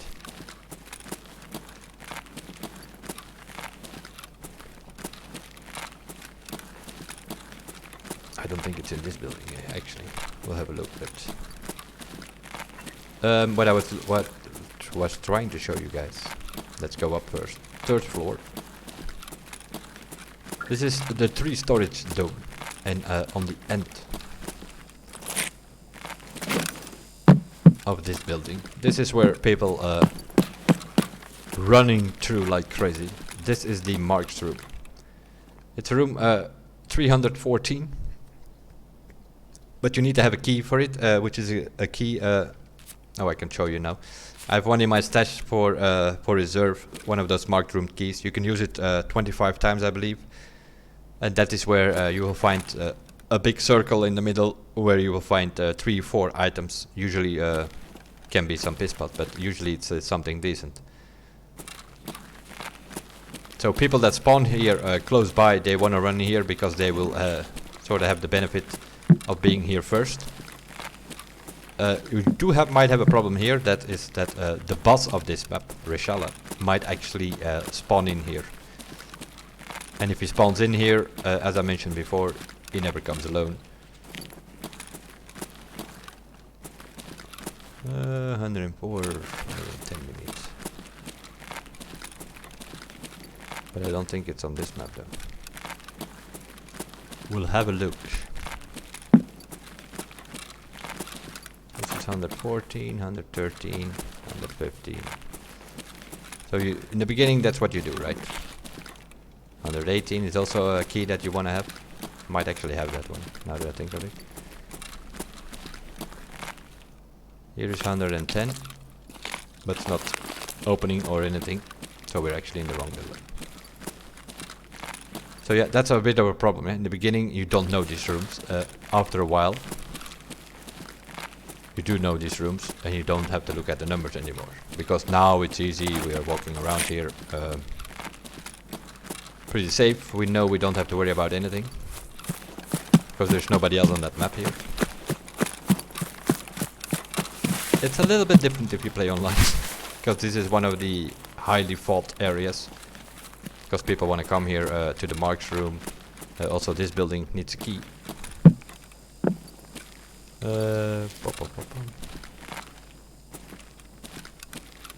108. We have 114 over there that needs a key. We have 110. We do have a key for this, so we can unlock it.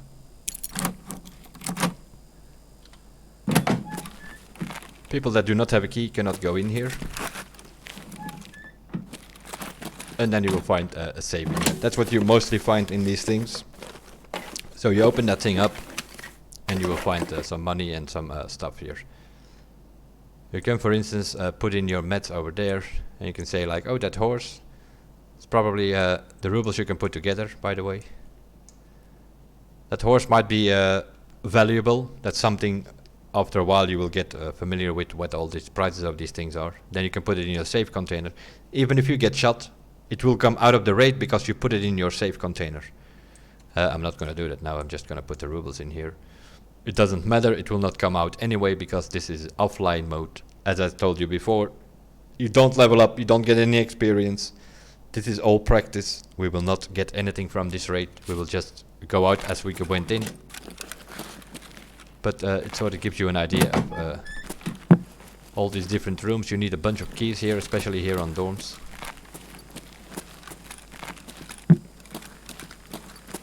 You can also search these bags.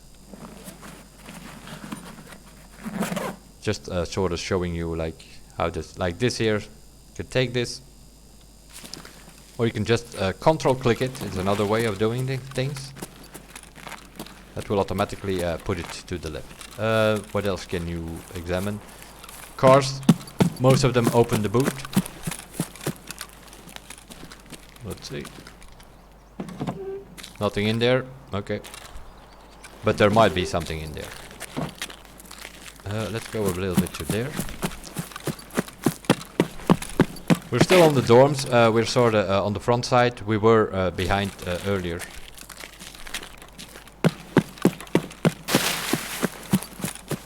You can also find different sorts of stashes on the map. We have to crawl on under here quickly. For instance, over here you have one of those so-called buckets. There's like a bucket which is, in this case it's half on the ground, but most of the time it's just underground and you only see the black lid. You can search those things if you want to loot.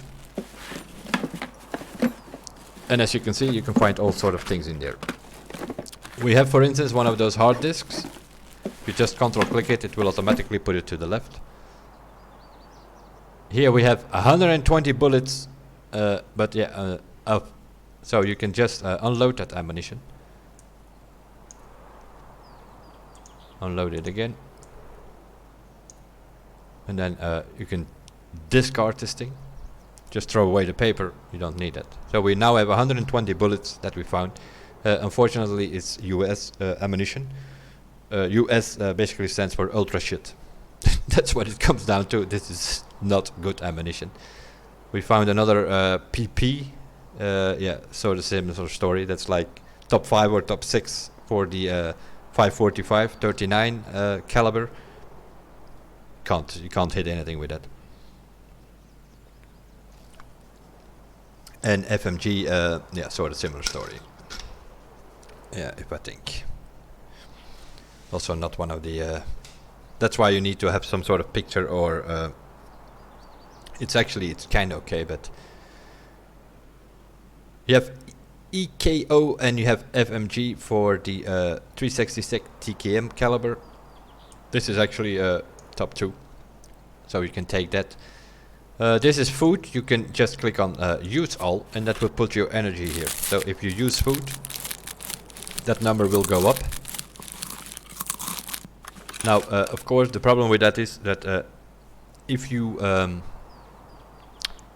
take that food and it's pretty dry food, your hydration might go down. This blue number over here is your hydration. You can just use some water, then that number will go up.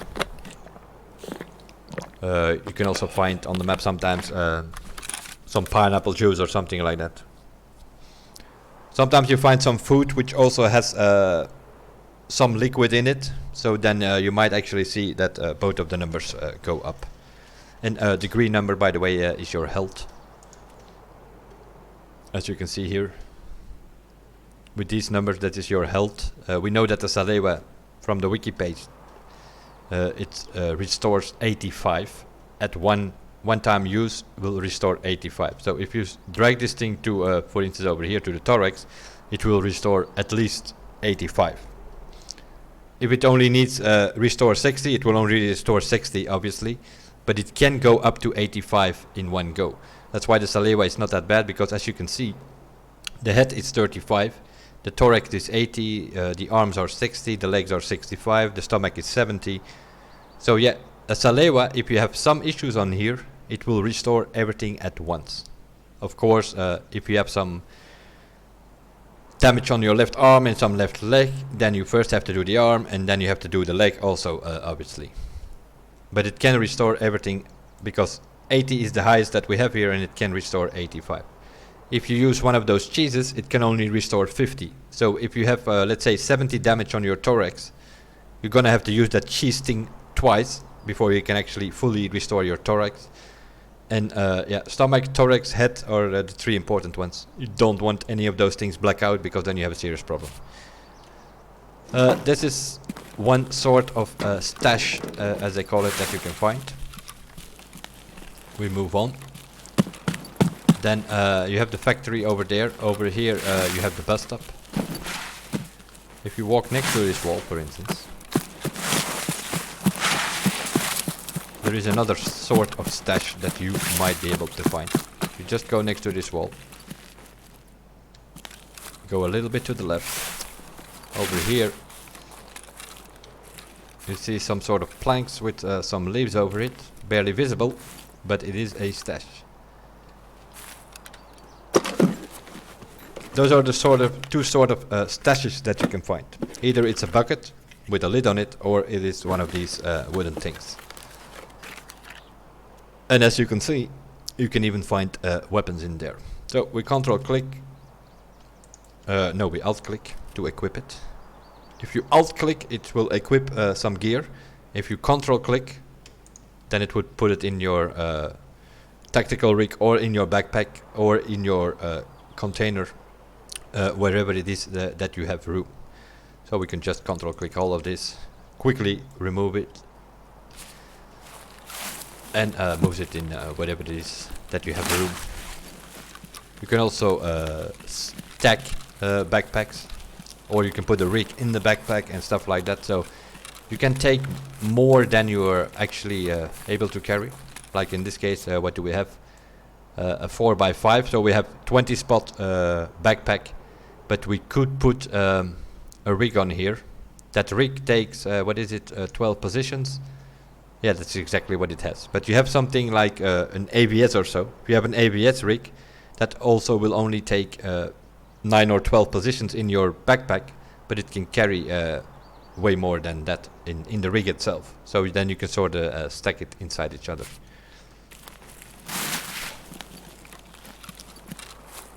Let's have a look. There, yeah. So we have the dorms over there. So if we move back to the wall, so it gives us a better idea.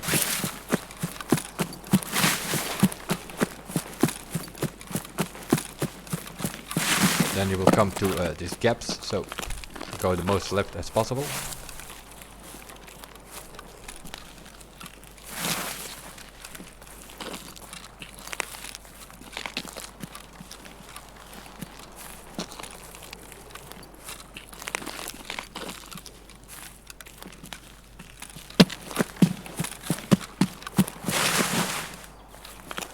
Then you have over here, what's it called? Passage between the rocks, I think. No, we're not even there. This is also a loot place, but you need to... Here we have one of these buckets again. But this is a very tricky one to get.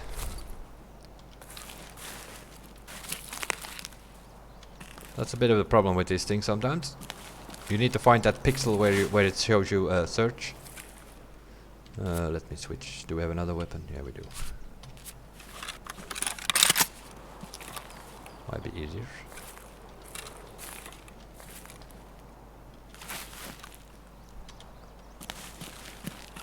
This is a very... Meanwhile, you can be shot in the back, you know what I mean? It works. The other day I had work. Oh, there it is. So it's more a bit on the fence itself that you need to aim. Okay. But these are things you need to look on the map. Battery is actually something that you need for a quest or for your hideout, I think. But yeah, now we have a problem, right? That thing is 2x3. We cannot put that in our backpack. Which means we need to make some room. So we're gonna switch some stuff so that we have a 2x3. Then the battery can go in here.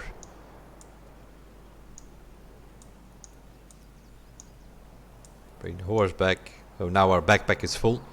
We still have 4 slots here available in our rig. And that's sort of how you loot. So this is a very... You can go, for instance, if you look on the wiki map, there are a few of these stashes available. We already passed a few, which are more a bit in the middle of the map. Meanwhile, the clock shows up. That means that we go under 10 minutes. We have less than 10 minutes.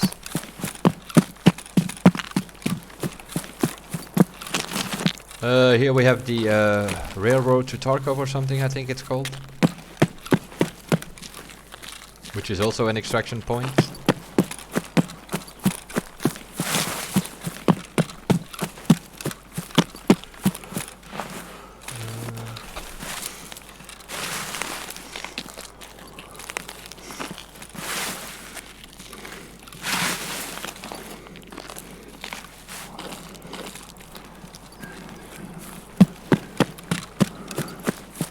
And here we have, this is a passage between the rocks. If you play as a scav, you go between the rocks here. If you go over here, I think it is. Yeah, there's another stash over here. This is one of these plank things again. So you can just go around the map as I'm doing now, around the wall. And you can find some loot in here as well. But yeah, as you can see here, there's not so much in here. The other one we had, we found a gun and stuff like that.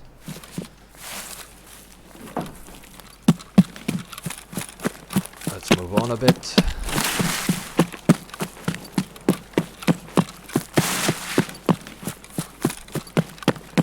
So you can do that, you can like try to avoid everybody on the map. And you just go on the outside of the map trying to loot. But be aware that some other players might extract in this area. Like over there. This is road to the military base. Over here, this is also an extraction point. If you go next to this blue container, you find another one of those buckets that you can search.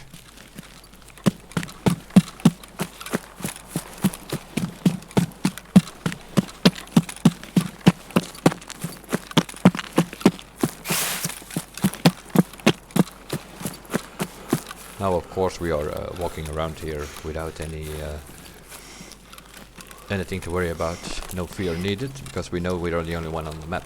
I think we are exploring the map in an offline mode with no PvE or anything.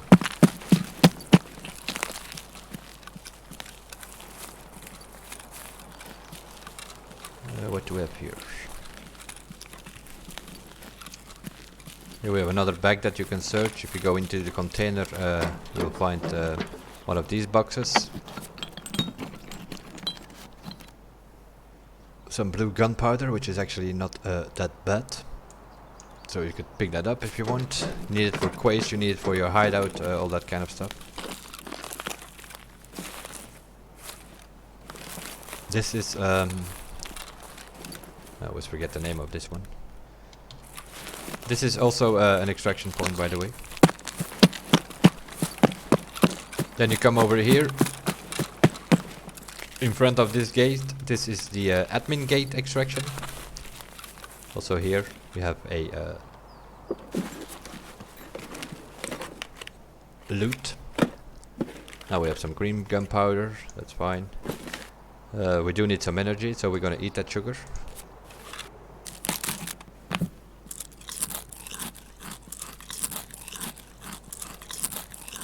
This viper thing is one of those things that you need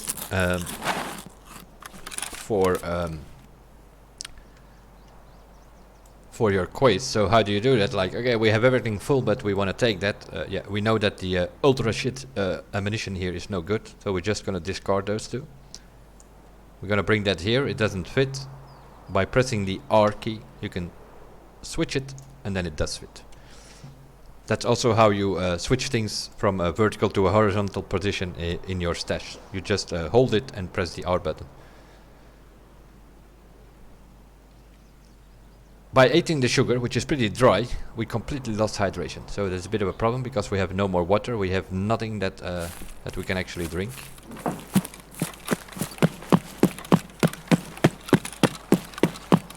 So we might dry out a little bit.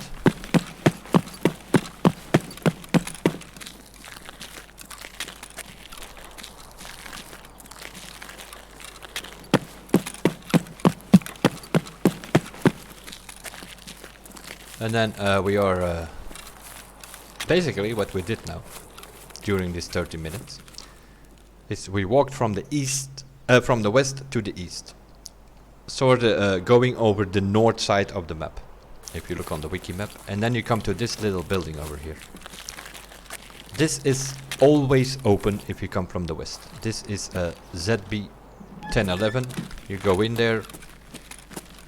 You go to the end there, the light is on as you can see. You go to the end there, you see that door, you just go stand there, you can extract.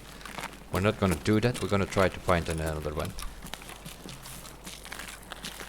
So we found the dorms where we had to pay 7,000 rubles. We have ZB 1011. We still have ZB 1012 in the old gas station where we have question marks. We're gonna run a little bit. I'm also gonna take a painkiller. There we go.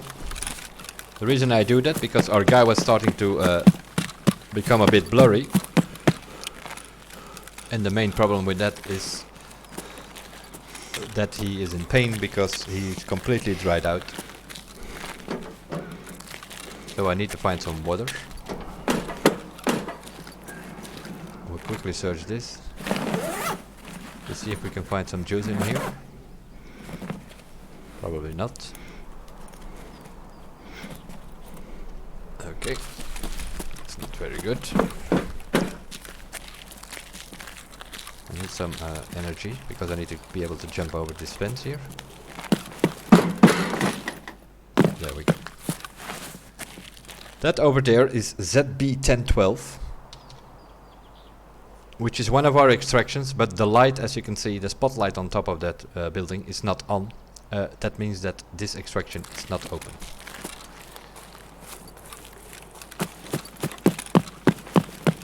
So we have one more chance. If not, we might actually die. Because I don't think I have time enough to get back to, yeah, maybe just. We can't go back to dorms, that's for sure. We know that ZB 1012 was not open. So our next chance is the old gas station. And it all depends if there is green smoke there or not. And there isn't, because as you can see,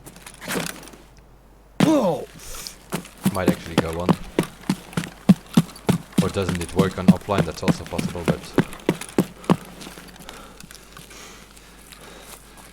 you see these barrels there on the right of the gas station. If there is some green smoke coming out of those things, it actually is open. We'll try it. We have some bullets here. Something else. There's something there, but I can't pick it up. An MRS scope, actually. So let's have a look. Oh, it is actually open.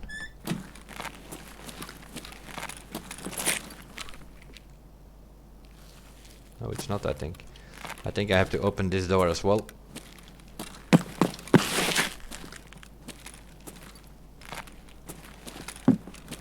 Meanwhile, our guy is suffering back in front.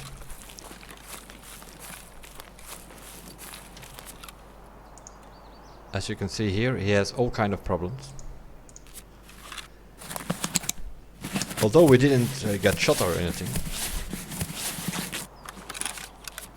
we still have all kind of problems. And why is that? That is because we have no hydration.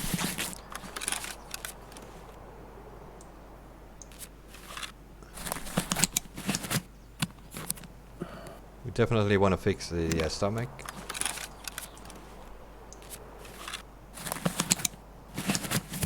There's no way I can solve this.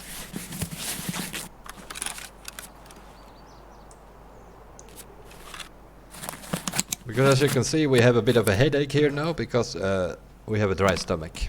And there is nothing that I have in my stash which I actually able to drink. So we're gonna take another painkiller to be a bit more visible, but we're not gonna make it anyway. So this is one of the options to survive or not survive. We know that ZB 1011 I could extract there and then we would have been out, not a problem. But since this one is not open, I have to go back to ZB 1011 and we have 3 seconds left. So we basically gonna have one of the 4 options. If you play one of these raids, there are 4 options. Option 1 is everything goes smooth and we survived, as it says here now. That is because you play offline. So if you survived, then you go out of the raid, everything works fine, not a problem. Option number 2 is a run through. You did survive, but you did not shoot anybody, you did not loot anything, you will not have enough XP, and then you get a run through. Those are like, let's say, the good options.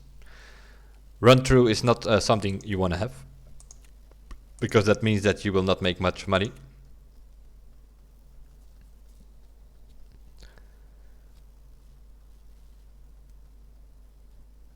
And the other two options are obviously a bit more bad, and that is either killed in action or missing in action. If you're killed in action, yeah, that is self-explanatory. That is, yeah, if you get killed, you get shot, you die, you're out of the raid, you lose everything that you had there if you go in as a PMC.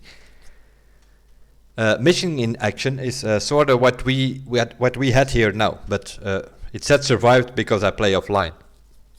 If I would have been playing online, it would not say survived, it would actually said missing in action. And that basically means you are not shot, you might have like some good loot with you, whatever, but you did not make it in time to one of those extractions where you could extract, then you are missing in action. Those are the 4 options. You survive, you run through, or you get missed in action or killed in action. Okay, let's do this thing again. PMC, let's have a look. Characters. We have some waters. We don't have any food with us. That's all a bit of a problem. We do have an AKM, we'll go for that one and we'll see if we survive or not.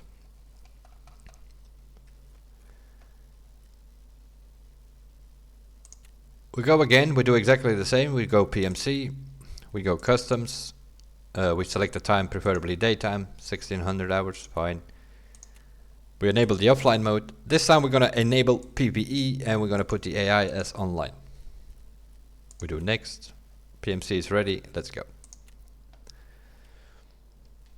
Now we do the same map, we're still offline, so we're not gonna run into other players. Nothing will count experience wise, level wise. It is basically a practice run what we're doing now, which is something you can do once you're a bit more familiar with the map and the extraction points, as I am.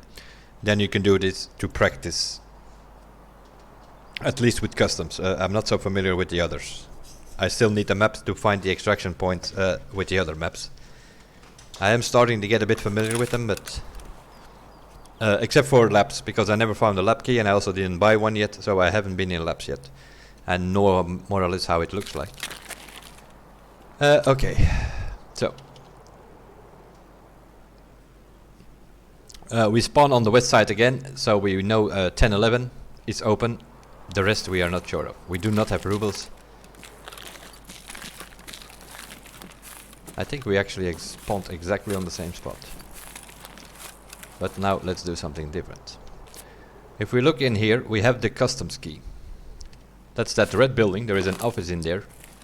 There is a in that office are like 3 computers. So let's have a look there. That. This time we do have to look around. Like for those idiots, because they actually shoot you.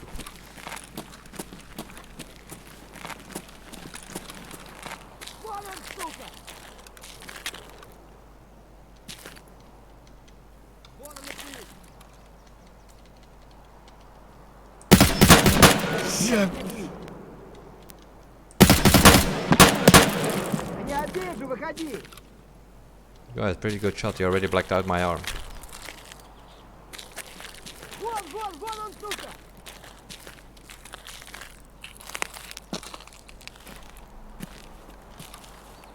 Get closer to them. Same time.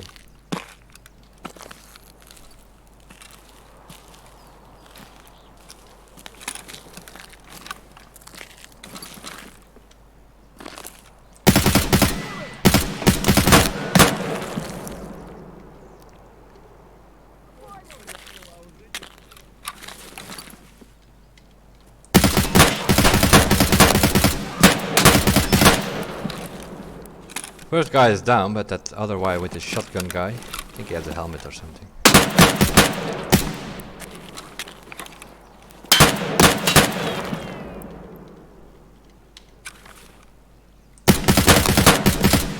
Finally got him.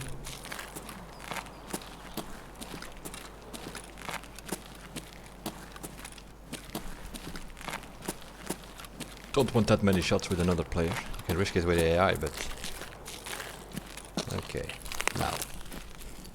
Let's put ourselves here. Let's have a look what our problem is. Yeah, that guy completely blacked out our leg.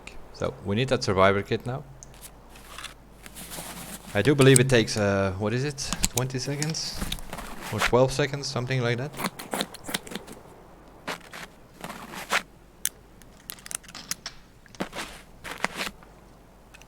Surprisingly, only hit us on the left side.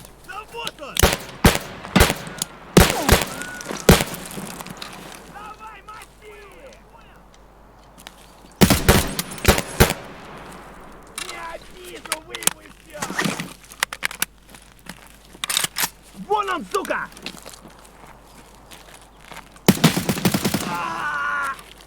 Had it with you. Okay. Now we blacked us out, our arm out again, because we were not fully healed yet. Although I thought I was hitting a little bit.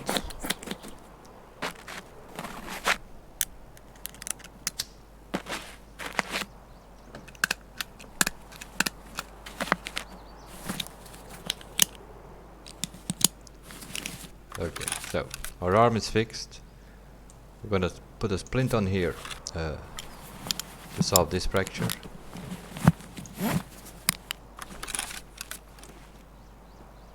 We're gonna use this to fix our arm. Okay. Иди, идиот, трахать тебя и всю семью, говно собачье!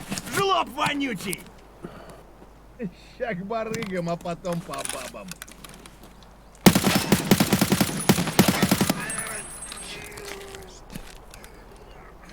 Did he hit us again? No. Well. We still have the thorax at 78. I want to have that on 80. Why? Because there are some bullets who have a penetration of 78, but not 80. So if you have the thorax on 80, they cannot one-tap you in the thorax. If you have it on 78, they can.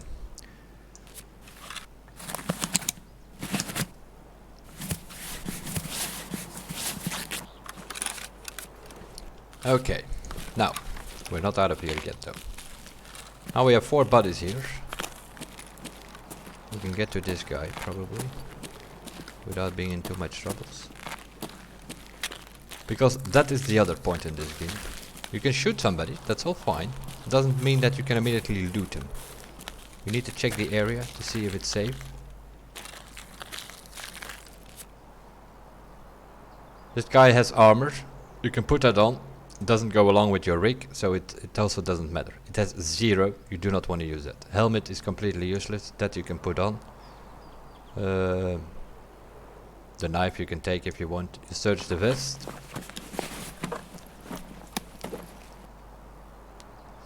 You search its pockets. Nothing in the pocket. So what does he have? He has a weapon. I can put that on. I can take his bullets. I can even take his vest if I want, but it only has 6 spots, and we have a vest on which have 12 spots, so we're gonna keep our vest. It probably, you can unload his ammunition, then it tells you that he has T45M, which is pretty lousy ammunition, I think, but yeah, okay. He has 10 of them. And I will check this one, which of course is the same story.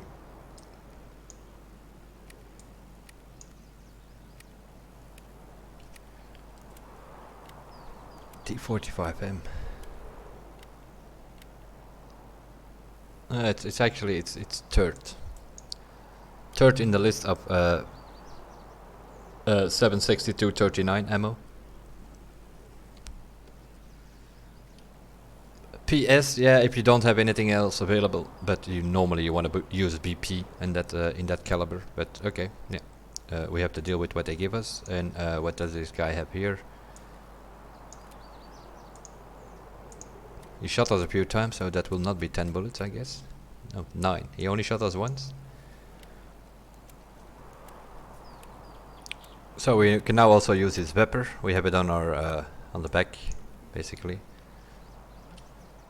Okay, that's one. Now, the other 3 are gonna be a bit of a problem, because they're in the middle of the field.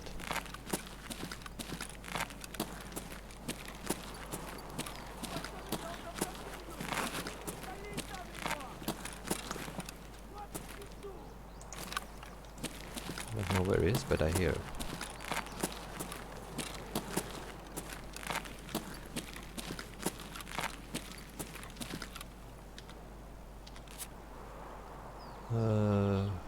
This guy has 15 armor, but this thing does not go along with the rig that I have on.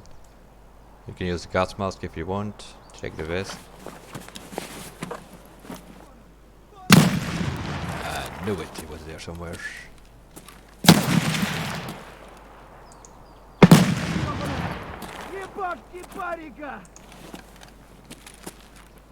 Вот он!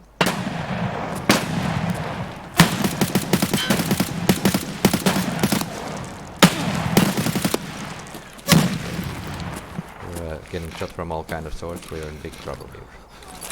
Вон он, упырь!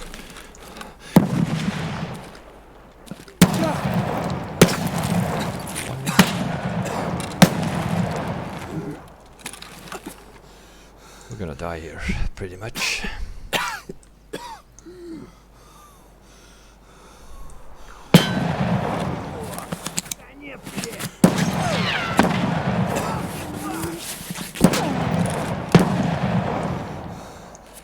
Try to fix what I can.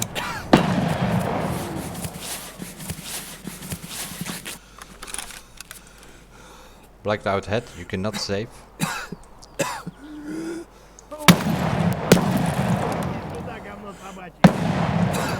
Something is shooting from us, I don't even know.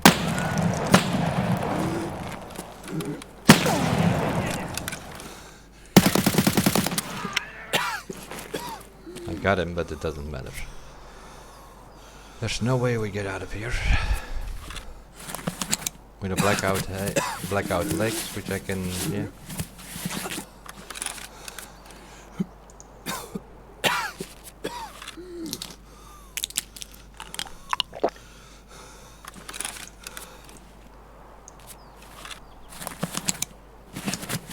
That's why you cannot loot people in the open. I can save the blackout leg. And save the fracture. But I don't have anything anymore.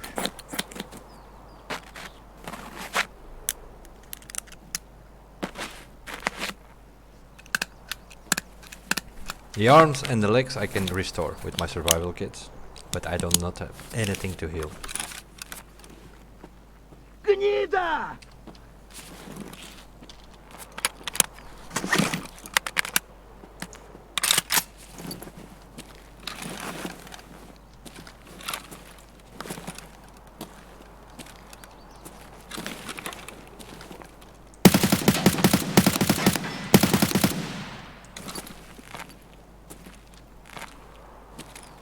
So, we quickly need to search these guys.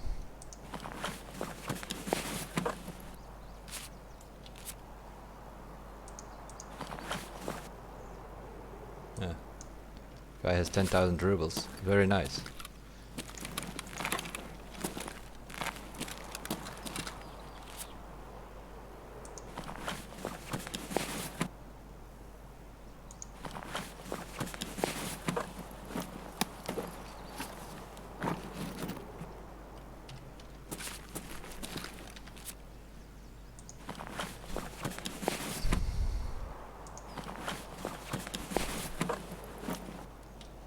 Wonderful stuff.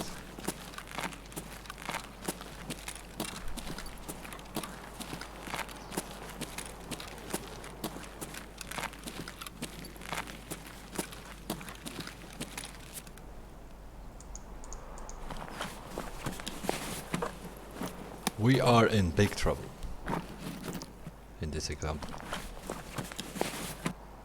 Because none of these guys has meds. We have blacked out legs, so we cannot sprint. My only hope is that there are some meds in that building. Which I don't think there is, I think it's just a sports pack.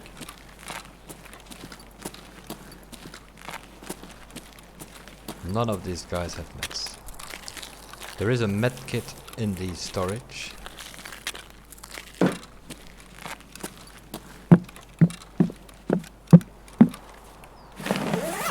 Need to find some meds. Nothing here.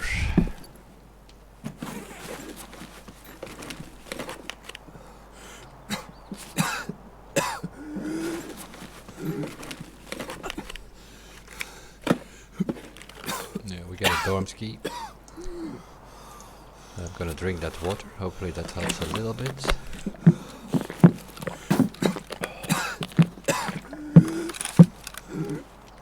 No way we're gonna survive this.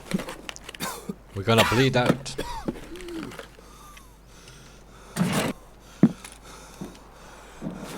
I think it's the other cabin on the other side of customs which has a med kit.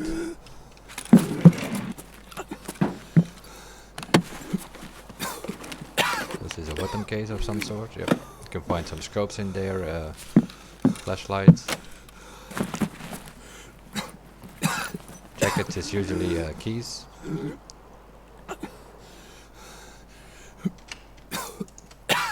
There's no way we'll survive this shit.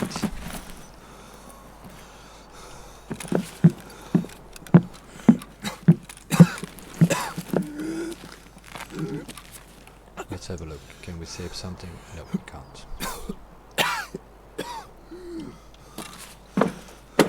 The only way we survive this is if we find some meds very urgently. I know there are meds in the car there in the storage, but I don't know if we're gonna get there.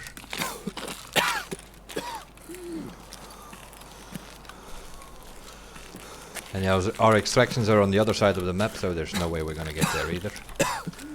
So my only shot is to get to that car. Seeing we have blacked out legs, I'm not be able to get there.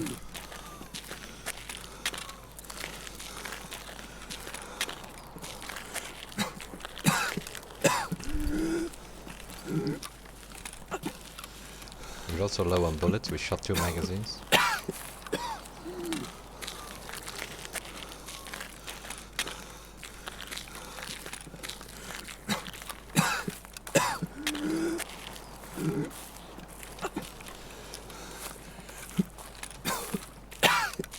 Come on, move, man. We might survive, we might. It all depends on what's in this car. I know there is a medkit in here, but what is in that medkit? They give us a freaking bandage that doesn't save anything that we have here. 1 bandage. Okay, we're dead. We need to find some cheese or some saliva or something in that order. And none of these guys that we shot had any meds on them.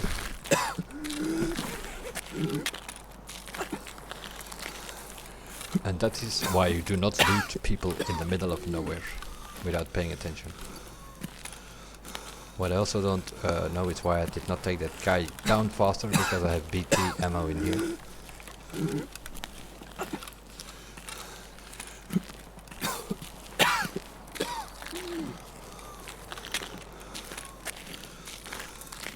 We have there, so we have some stuff there, but also there no meds I think.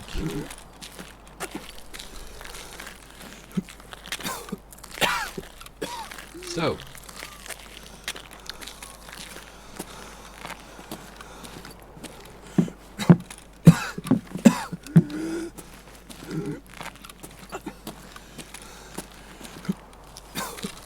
We have no more food, we have no more drink, we have no meds, we are in bad shape. Unless we find some stuff over here. Find some fuel. Nothing we need, nothing here. Unless we can find some meds in these jackets, kinda doubt it. Normally it's like some money, some keys, and stuff like that.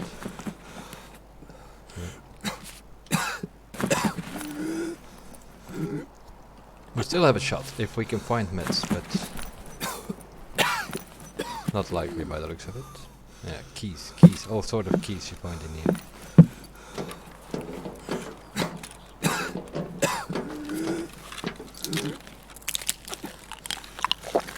And take a painkiller. Meanwhile, everything is blacked out except for our stomach.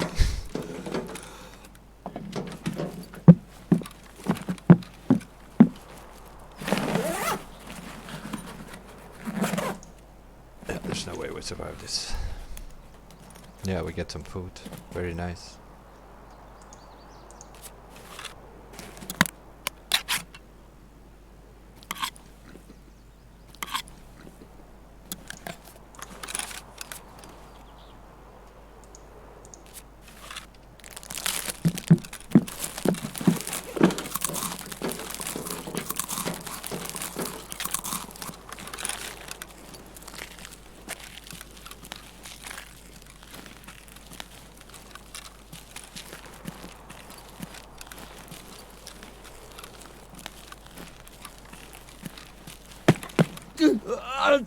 There we go. Was just waiting on that moment.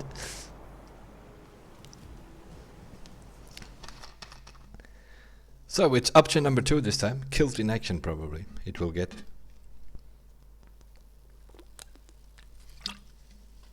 Yeah. And that scav that hit us last time, assuming that that's the one that gets the kill.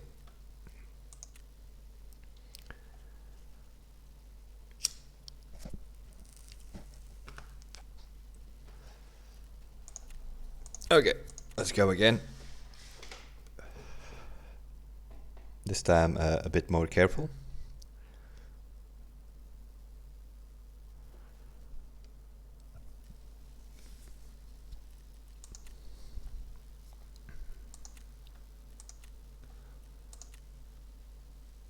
Oh, we have the pisspot hours again.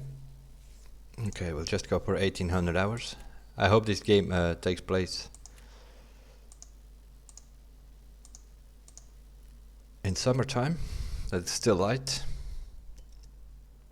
I don't know exactly the times. Something I need to look up. Since this was offline, we have everything back. We have back our Saleva, we have back all our ammunition and all that kind of stuff. But this time, let's try to do it properly. I would like to spawn on the east side this time, so that you see it from the other side as well. Yeah.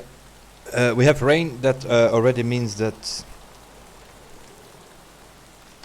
our headset is completely obsolete, by the way.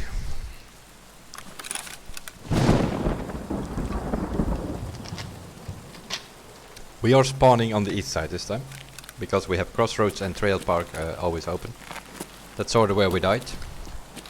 Over here, not exactly sure which key it is, but you need a key here. I think we actually do we have another key? Where the hell did we spawn in?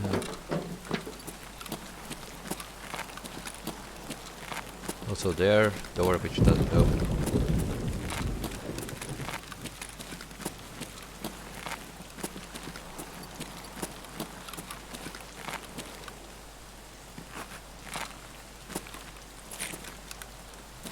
Here.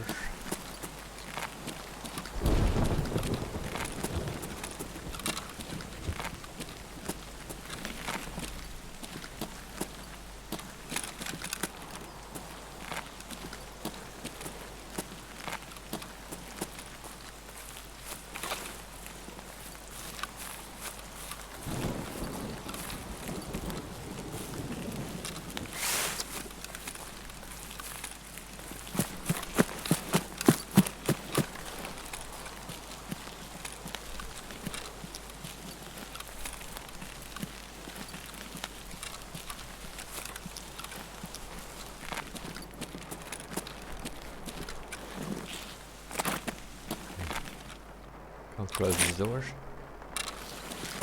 That's a bit of a problem. Dead body, always here. You can search him.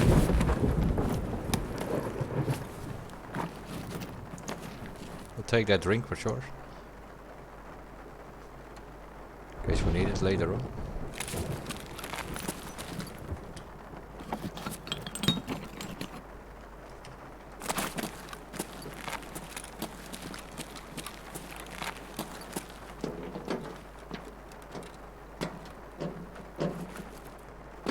Nice race.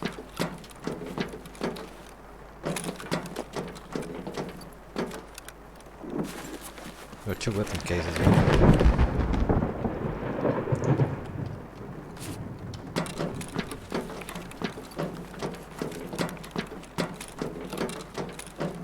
Of course we're walking on metal so they can hear us like far away.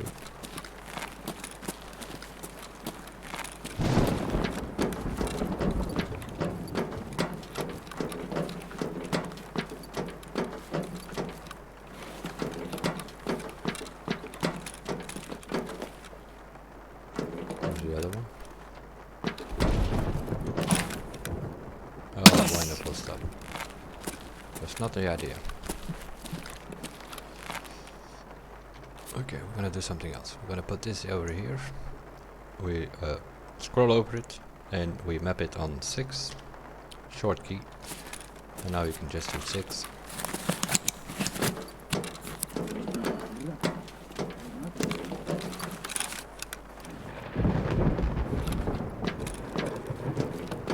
I heard somebody.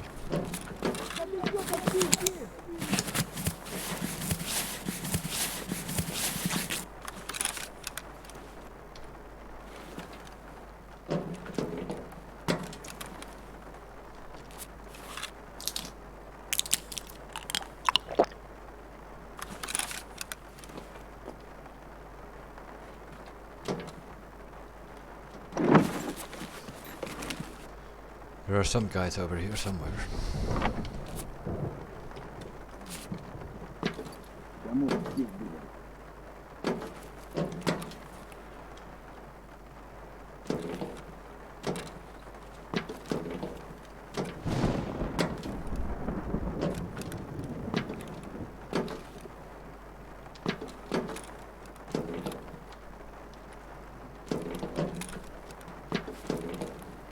What is it?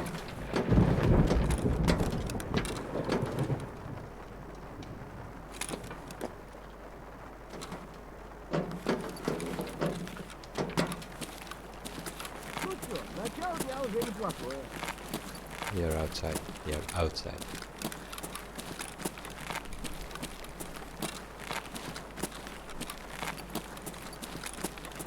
А, вижу их!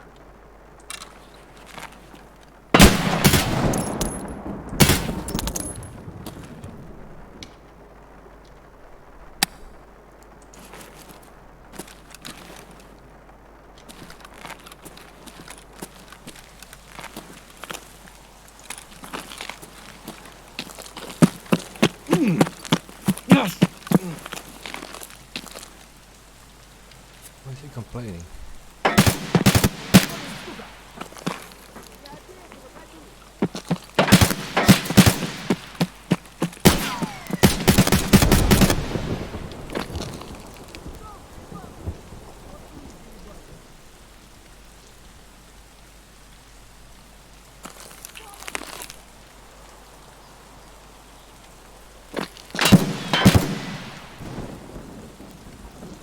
Where are you shooting from there?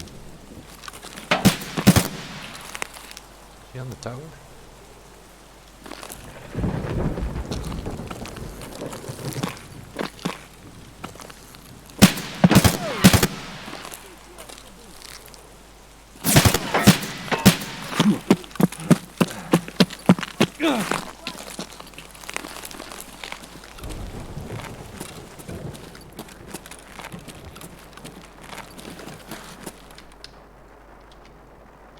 Let's first take care of our guy. He is in some sort of pain.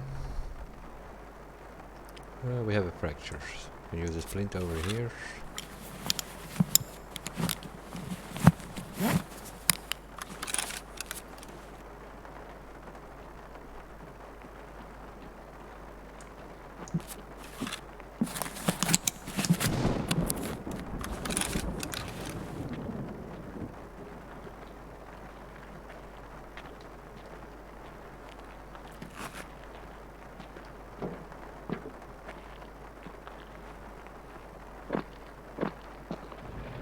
Стоять, медведя!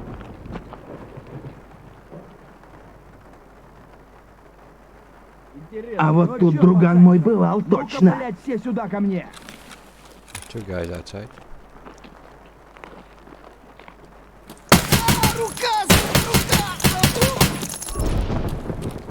That's one.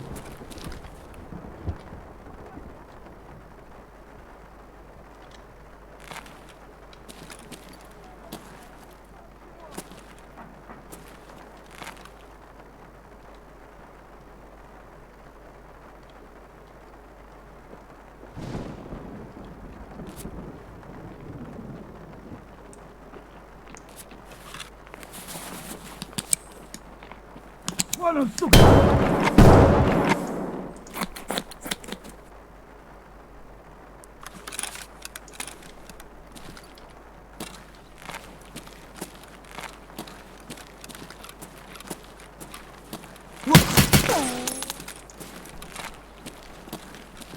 Okay, now let's first heal us this time.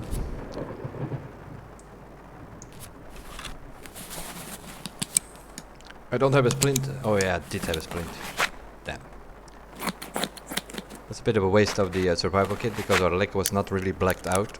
So I could have used the splint to fix that fracture.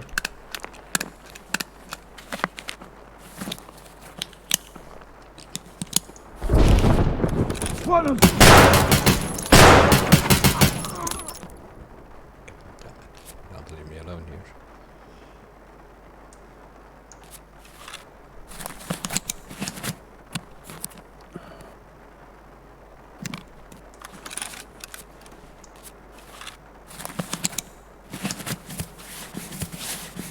Okay. We're full health again. We'll drink some water. We both hydration a bit up. That's fine. Okay. Now, check our bullets.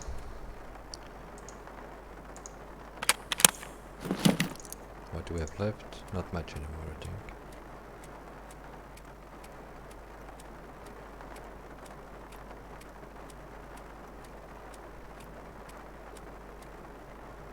$23.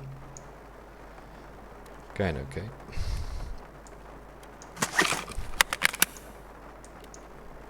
Put in a 60 mag again. We reload the other mag.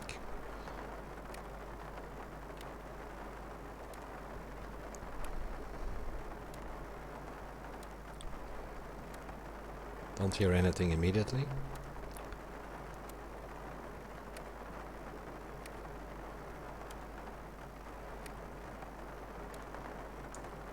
Okay, we have about 80 bullets left there. We have 60 there. And we still have a drink. We don't have any food though. Okay.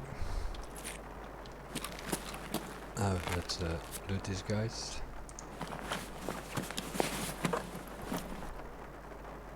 BPO, I don't need that, don't need that. We only had bullets for his weapon. Ah, we have some food. Nice.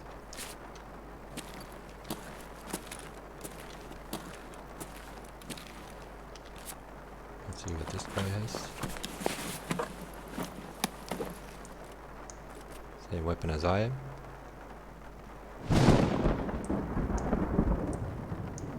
So we'll take his what is this? Sort of the same as we have.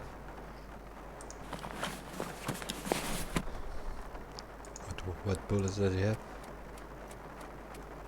BT.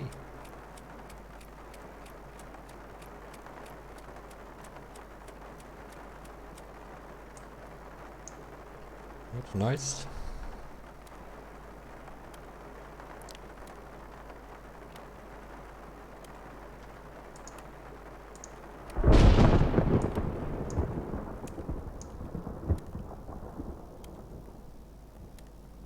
Come on, man, move.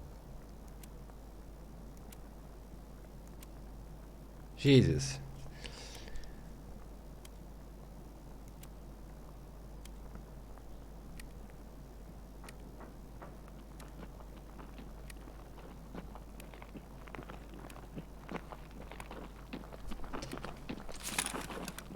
Кепка, кепка! Вали кепку! Вали хуесоса! Вон, вон, вон он, сука! Да вон, вон, вон, вон, вон, сука!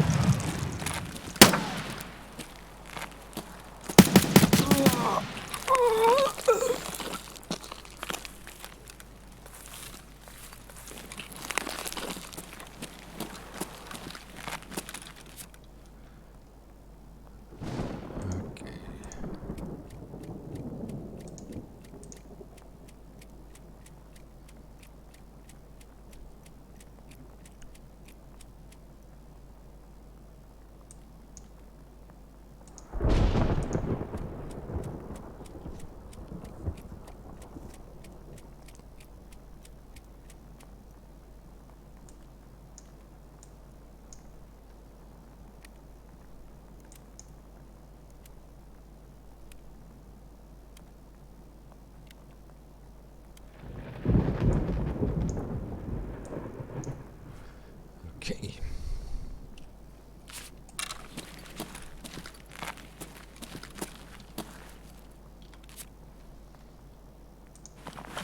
Didn't get far, but we killed 6 people already.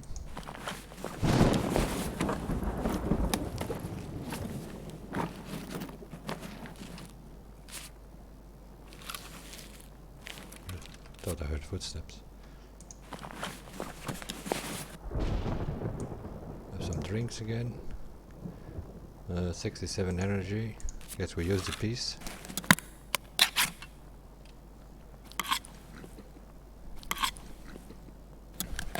Piece is not bad. It actually gains you a bit of hydration as well by the looks of it. We have drinks enough though. For now. Okay, we looted these 3 guys. Now we have 3 more outside, I think.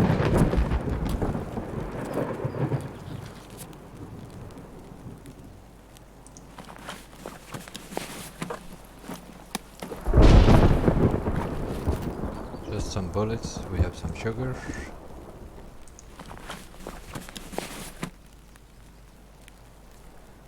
Okay. They're all having shotguns. Now, if this was for real, I would take these shotguns because you need to hand them over to a skier for a quest.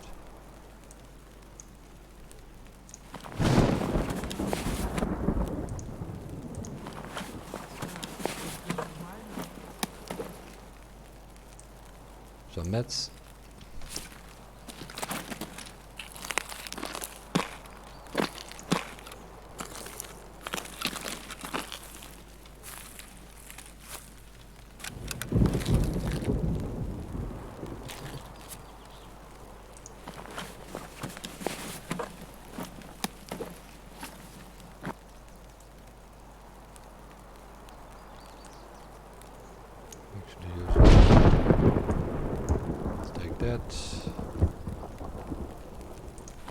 Let's research that.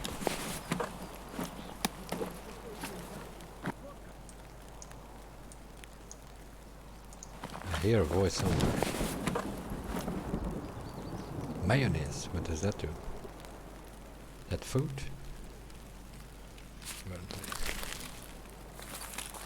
Let's get the hell out of here.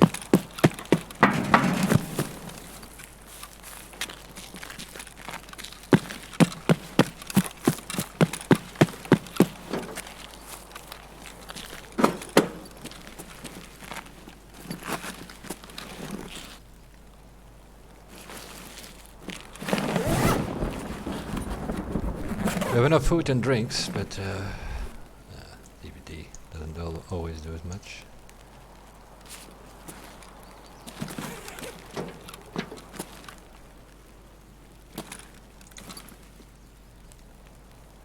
There's another guy, I'm just gonna let him run.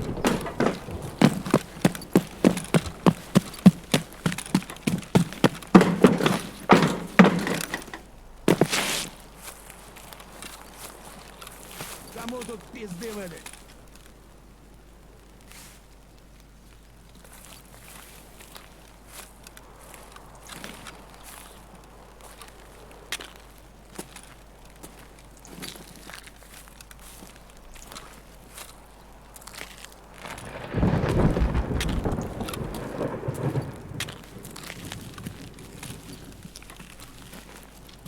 The light is on, but we need yeah. That's for people coming from the west. Where is this one here? Behind.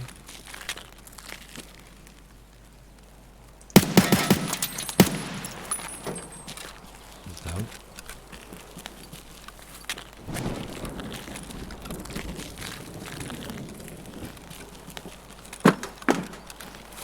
How much time do we have left? 17 minutes.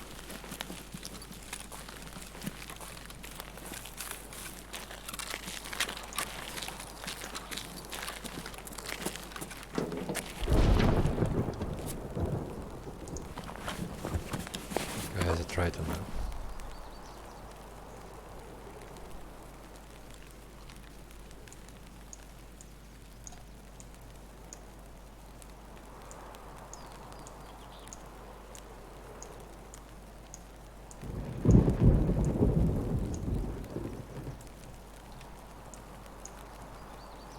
Let's take his first.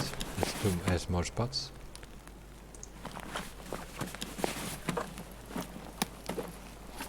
Okay, we have enough of this wood stuff. Factory key.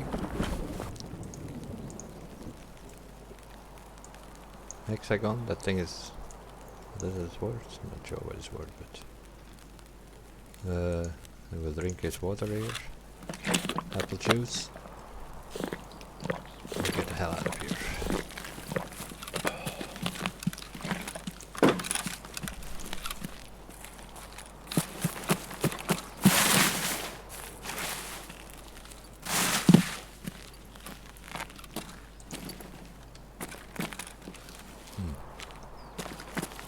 Can't immediately see it.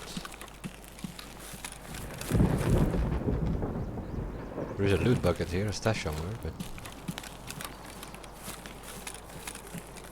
can't see jack shit here.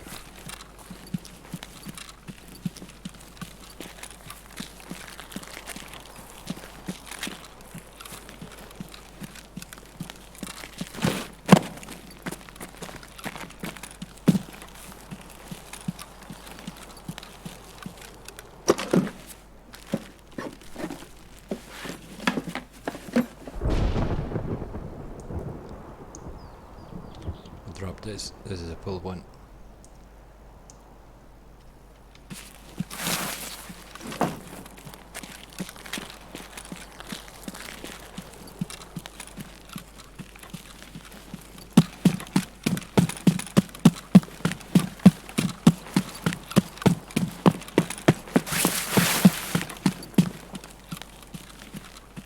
Getting dark as well. Very nice. What happens if you start the map at 6 PM? It's kind of okay on my screen, but on the stream it's very dark, I see.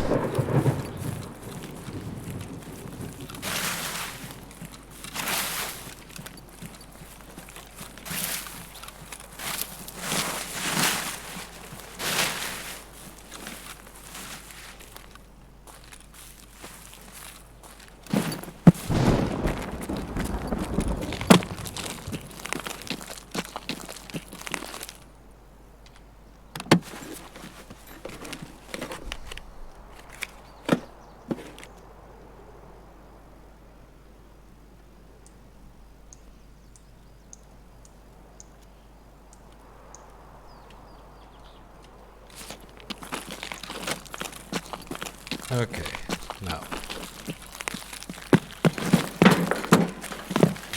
Here we go again.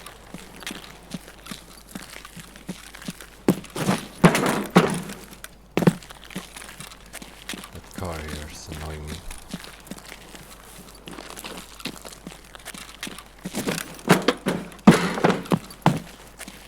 Doesn't want to jump. That also, of course, has to do with the fact that you have skills or perks in this game.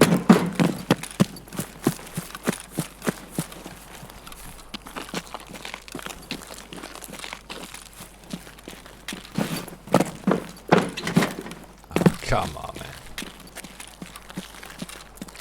Losing time here for no reason.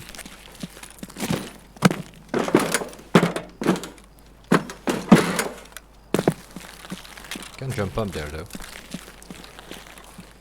But you have skills in this game and you need to level them up.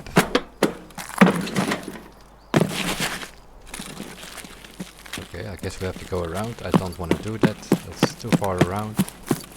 And we have to go through the open area here.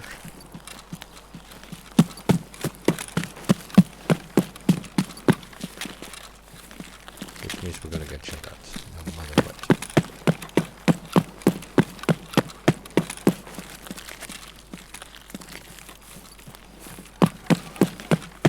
There are guys on our left.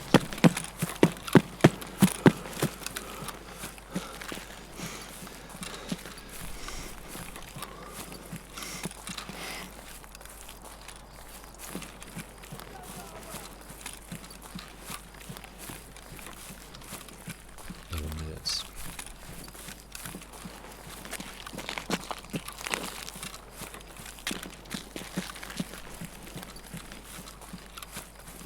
This is big trouble.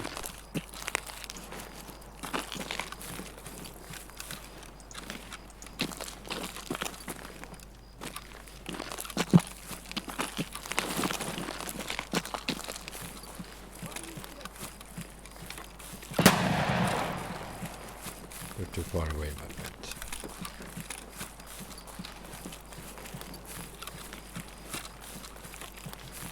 I know where that is. That guy is up there. It's the sniper AI. But we have to get past this gas station. That's gonna be a problem. One of those places where the bus can spawn. It's not gonna spawn now because we didn't select the buses. But for sure there's gonna be somebody on that gas station.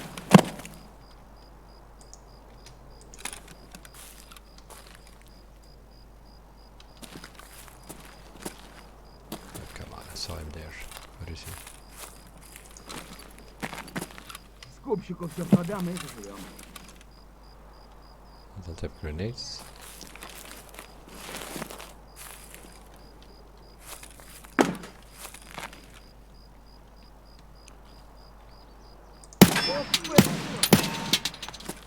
You get him?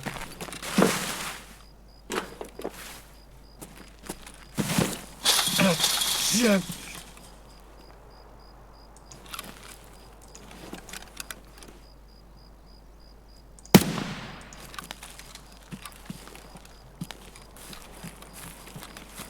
Guess I got him.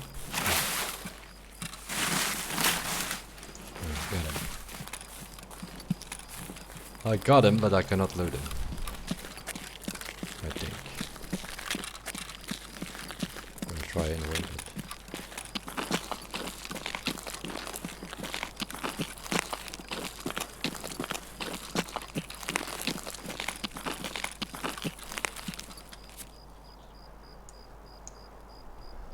another pistol.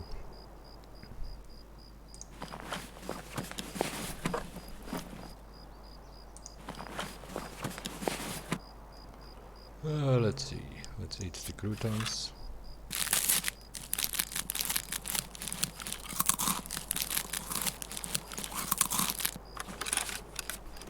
Put the mayonnaise over there, and we can take the pistol. Get the hell out of here. Just heard some voices behind us. It's getting pitch dark here. Can't see where I'm going. That's why you do not start a map at 6 PM.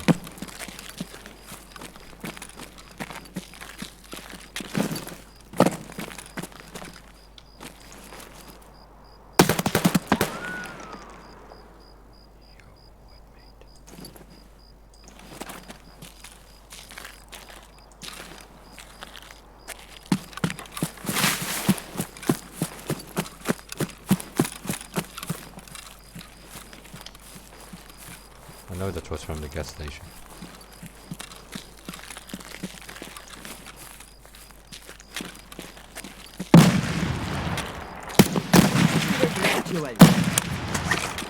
What?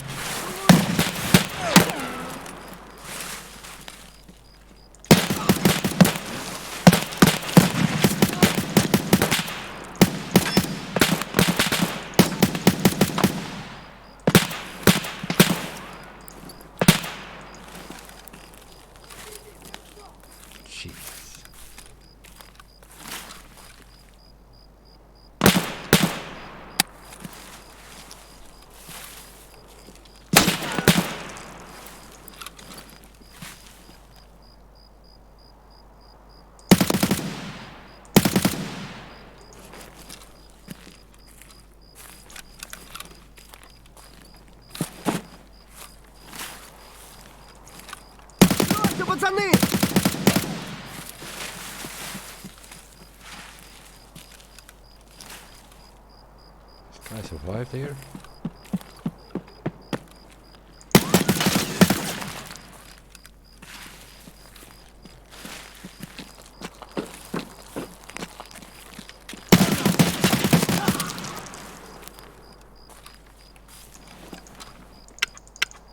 Oh, we gotta be kidding me.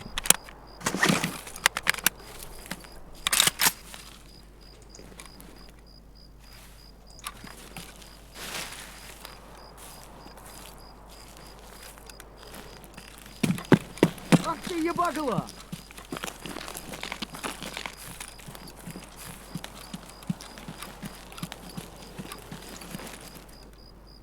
Вот хуй!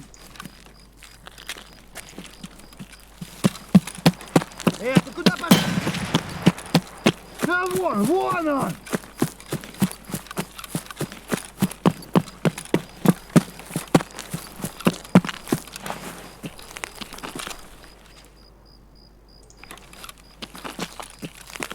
Oh, wonderful stuff.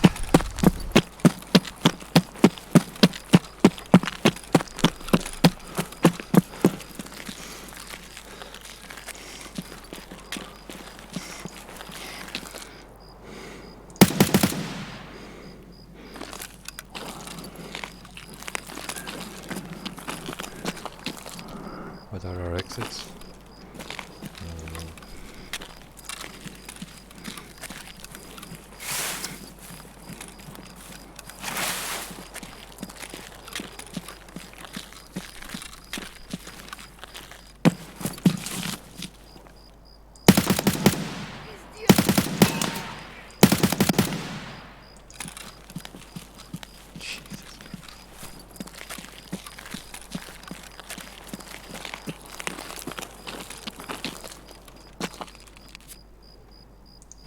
Embarrassing.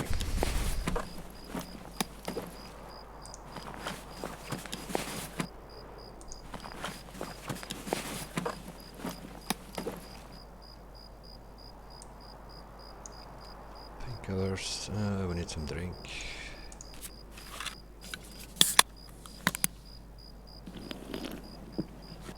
Okay. Meanwhile, we were weighing 30 kilograms.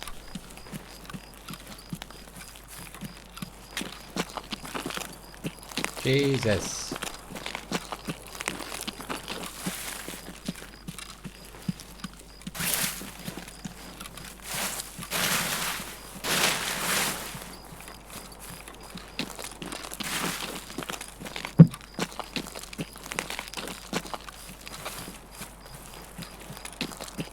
Smuggler's boat is not open, I think. No, fire is not on. This is wonderful stuff.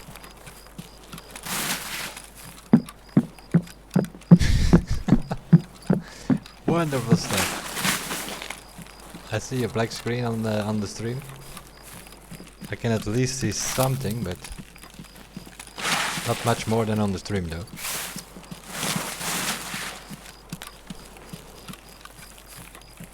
I'm also slightly getting out of bullets, I think.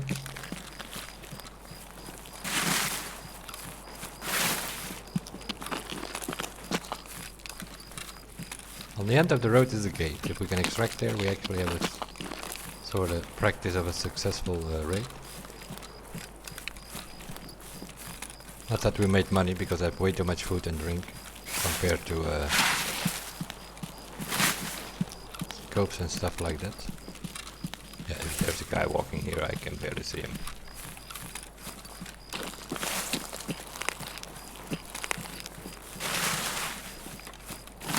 This is just ridiculous.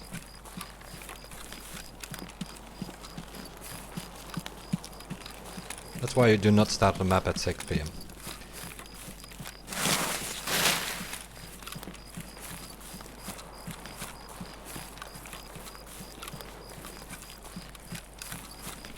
At least I can see more than on the stream, I can tell you that, but not much more. But I can see, like, I can see the wall, I can see trees.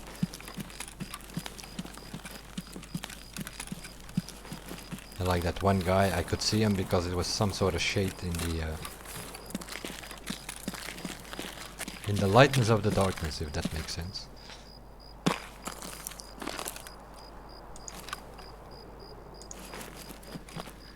Yo, we made it.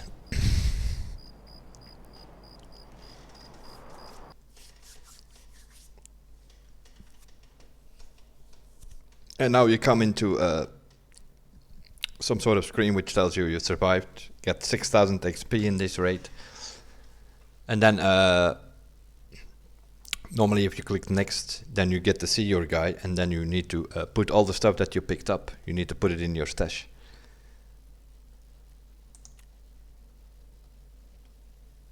We killed 11 scavs. Here and there a headshot, but most of them on the thorax. Because we had a few who wouldn't die.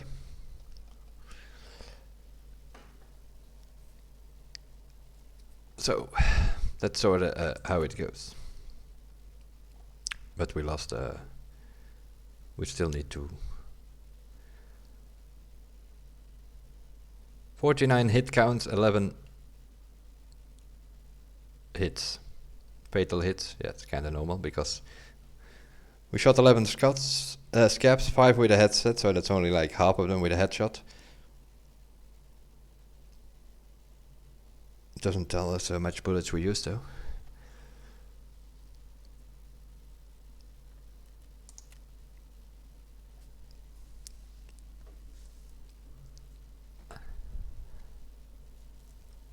That's what happens if you don't get shot in the thorax or whatever, like we did in the run before, where we actually bleed out.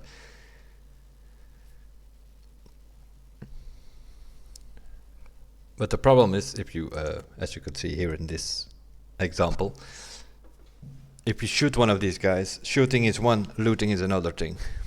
You could not just like, oh, let's take him down and let's quickly loot him. No, there will be other scavs who heard your shots, they will come in. So we picked up some food and stuff like that, and other than that we picked up a few. So what you do is you put like everything in your stash that you find. That's why I have it open here on the top. It will always go to the top of your stash. So the gear that I have I put below here. Since this was an offline practice, nothing changed. I just get everything back that I started with. Let's put that back. That's I think all BT. Can take some bullets out, split them up, and then top them. You can top load these magazines. So I could put them like, let's say put 40 BT in them, and then use these BS here to top them up. Then you have BS is better than BT. Still not the best for this, because 7N39 is the best, but that's very expensive. I don't even know what the price of it is. Well, let's have a look on that. So we go to trading. You can go to the traders if you have a high enough level of these traders. You can buy all of this stuff from them. But let's check ammunition, rounds. 545, 39 BT. Let's have a look. The BT is 290 rubles per bullet. The BS is 970 bullets per bullet. It's the cheapest I can find. Prapor has it for 890 rubles per bullet, but as you can see, it's locked. It needs to be loyalty level 4. BTBS and the 739 is about 1100 bucks for a bullet. So yeah, BT, you might need to shoot a few times more, but it's pretty okay for 300 rubles a bullet. While the BS and the 7N39, they actually go to around 1000. That's all fine if you have millions, then you just buy 7N39, but I have a few BSs, I found them in raid, same for the BT. All of these magazines are filled with BT, I think. Let's have a look. Yeah. So I all have BT on all of them. 3 magazines of 60 and 2 of 30.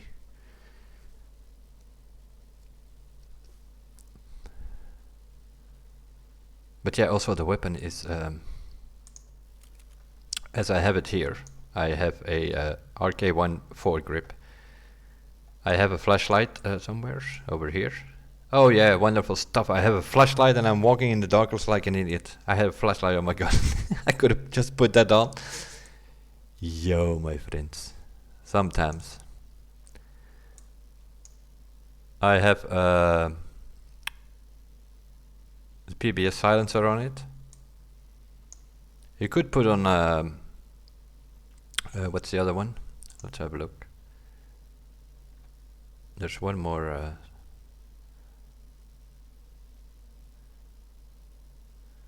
the PBS4, that's the one I have on, right?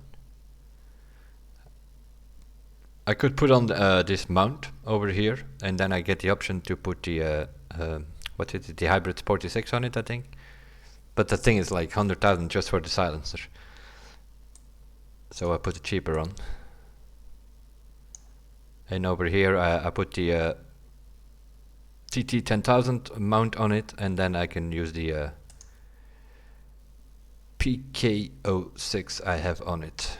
You could use something else. You can have the hammer. It's a hybrid.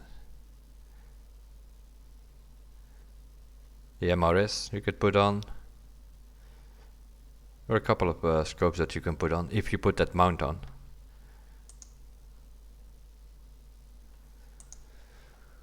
But I'm kinda okay with this weapon like it is. Not that it looks super, but it's at least a bit stable and I can hit people with it. But yeah, this thing is, yeah, that's already not like budget. I think all the parts together is like 380,000 or so. And I found the weapon, but yeah, the weapon itself is not that expensive. But the problem you have with as a low level player is if you go to the dealers. I don't think even any of them has that. Maybe for change. AK-74M. Nope, it's not available. Just not available. Let's see who has it. If we look in the flea market.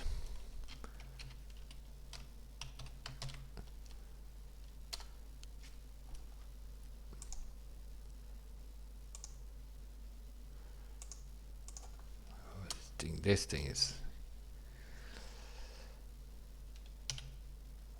okay. Let's do weapons, assault rifles, please. This thing here. What is the price? They're trading it. Yeah, it's about 20,000. The weapon.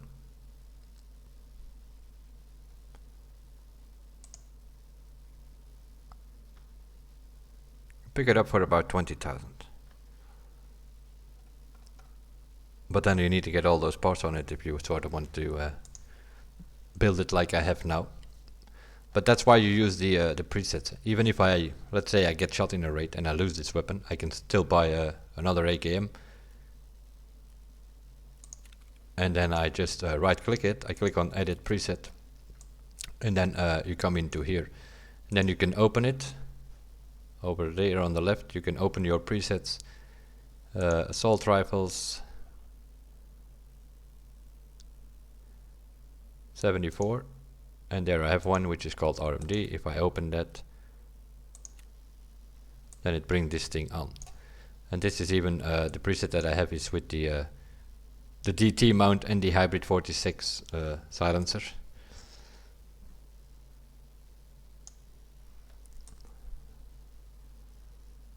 And then you can say, okay, I want this thing, assemble it. There we go, select.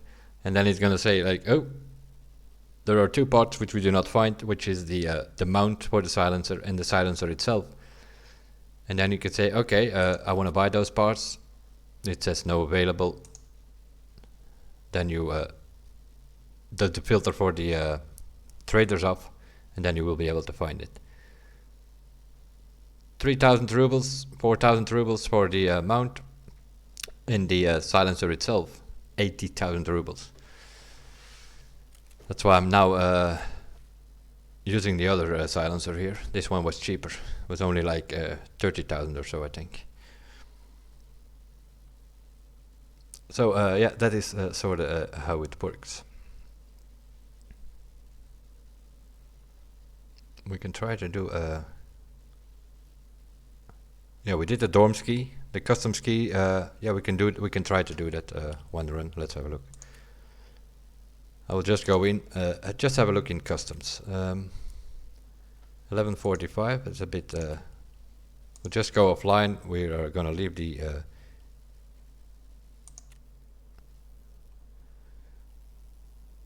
PvE out of it, I think. I did select enable upload mode, didn't I?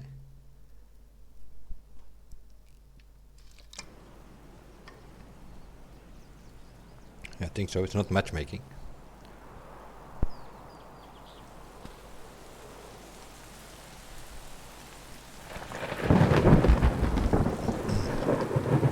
Yeah, it immediately goes in, so that means that's an offline mode. If you think like, oh, I don't remember what I did. Did I select it? Did I? You can immediately see it. It's going to go into.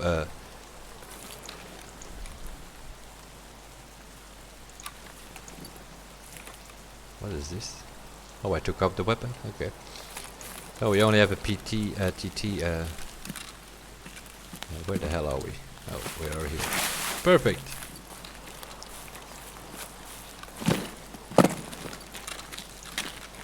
Let's check that other building, now that we are here. I want to see what is in there, because we couldn't find any meds on the other side. Yeah, there is meds here, of course. Yo, yo, yo. Painkiller, splint, another splint, another splint. Jesus Christ. This could have saved us if we come those two raids ago where we actually bleed out. This could have saved us. We bleed out because we didn't have any meds.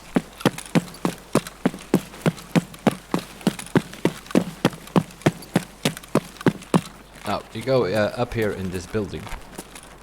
You have this key here. The key to the customs office building. It's called customs office key. You can pick that up. You can find it in a jacket here or there. If you have that thing, then you can go up here. Well, you can always go up here, but you cannot go inside. That's a problem. You need to unlock this door. If you do not have the key, then it will just say breach. So you unlock the door, you open the door. Close the door while you go in. We can open this door, and this one you need to kick in, I think, yeah. There are some jackets here that you can search. Nothing in it. I think there was another one. You can also check this here, whatever it is, coffee.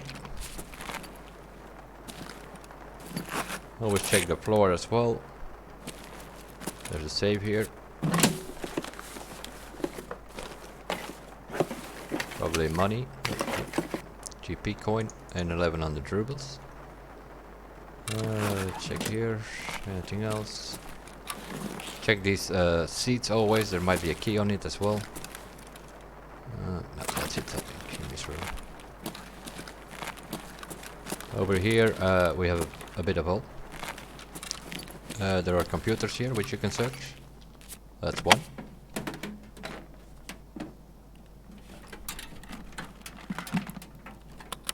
CPU fan. Hard disk. Hard disk you can switch for a backpack. You also need it for some stuff in your hideout, for some quests. CPU fan. I think you need a few of them for your hideout. And if not, they sell for, I don't know, 8,000-9,000 or so. Here's another one. There are 3 computers in this room. Circuit board. That's a pretty good one. That might be something that you actually want to put in. I need to check the price on that. Might be actually something that you want to put in here. Just move the splint up and you can put it in there. The wires are not worth. You could, for instance, do this. Put your splint there, put the circuit board in. If you think that thing is valuable, then you put it in there. Even if you get shot, you might be able to get out with this thing. well, you whatever is in here comes out, so definitely works. Not sure what the copy is worth. Doesn't matter, we're playing offline, we're not gonna get shot unless we shoot ourselves. I think that's about it. Oh, back here.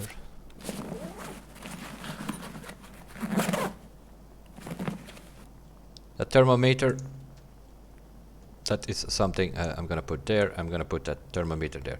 That thing sells on the market for about, or even on to therapists, I think it sells for about 41,000. So that's 20,000 rubles per slot. That's good money. We have some food here as well. I think that's about it. So this is not a bad room. You have 3 computers here, and on the other thing you have a safe. So if you're on this side of the map and you have the key, you want to check it. Of course, the problem here is if you spawn here, you will not be alone. There are 4 or 5 spawns which are around this building. It is sort of like dorms. People are gonna go for that. And if somebody was in the room and you go check it, yeah, the computers will be empty. So that is how you get into conflict, right? What we're gonna do is we're gonna go the other way this time. We did the north side the other way.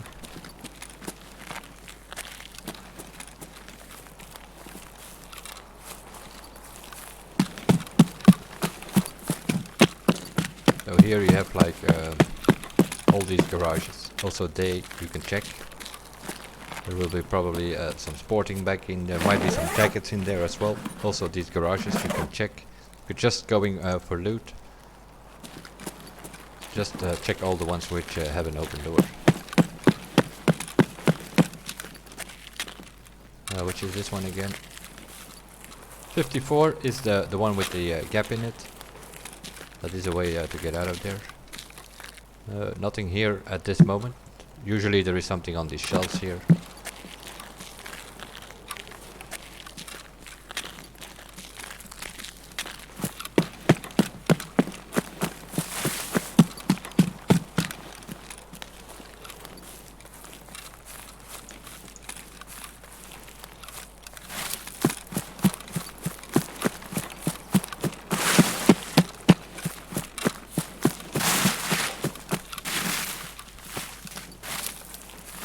So we are back here. Over there is a trailer park. On the other side of the road is crossroads.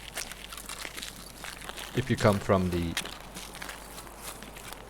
east side, those are your open extraction points, always.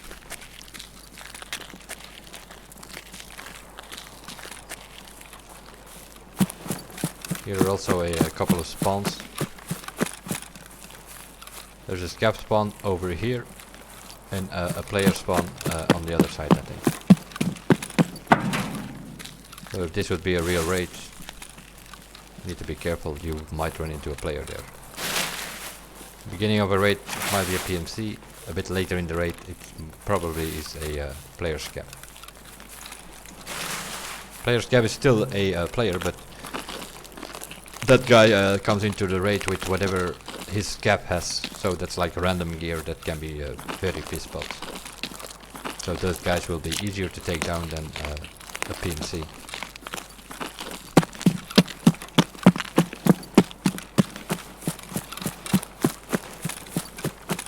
I'm not sure if there is anything in this container.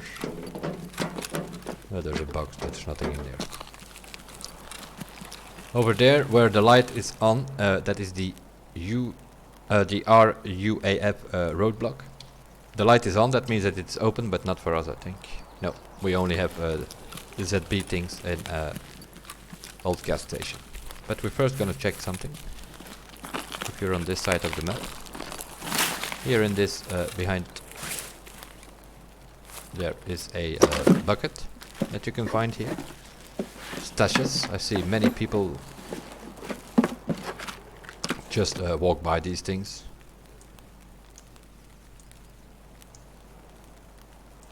This is something I don't know what it is yet. Warmage. I don't even know what it does. FMG ASX. FMG SX, is that any good? What is that for? 4.630. Don't see it in the top 3 anywhere. So that's probably not gonna be very good unless, yeah, there's one thing I missed, I think, which I don't ever use, and I did not write that down. If we move on. So that was one of those buckets. If you go under this pipe, you go left in this bush. There you find one of these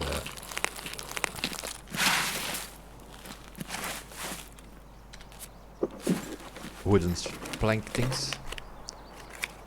M62, that's pretty good. 12 times 70 slug. That is Pispat, I think. Yeah. For 12 times 70, you want AP20 basically. I'm gonna drink this. Vitamin juice.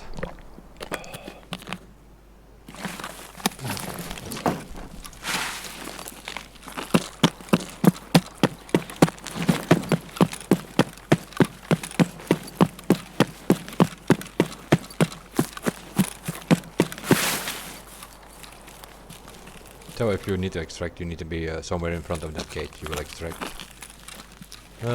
This is open, I think. Sometimes there can be something in. You go around the corner. In this bush is always a dead body. There is. And it always has the unknown key. And a recovery battery. Also here. Pick it up. Just pick everything up. We're gonna use that unknown key. Because this is for this map. You go this way. The back here you can search. Empty.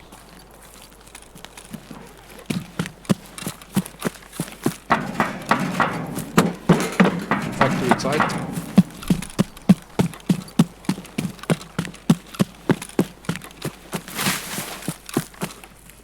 If you play online here, there might be a scap up there. There might also be a scap on the roof there, sniper scap. Also on those towers might be a sniper scap if you play online.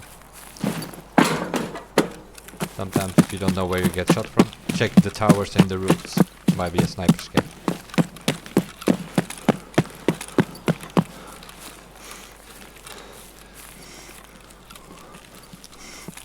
The factory checks. Not sure what key you need. Factory key, I'm assuming, to open that. I think the top door is locked, if I'm not mistaken. Yeah.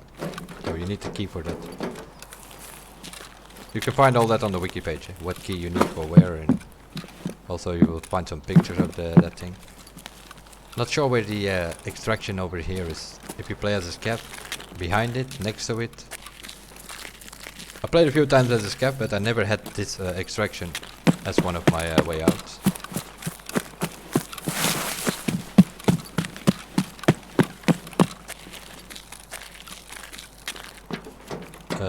Over here, watch the barbed wire. You get stuck on that. Orientation wise, over there is the dorms. Over there is the bridge over the river. And now we are going towards the gas station.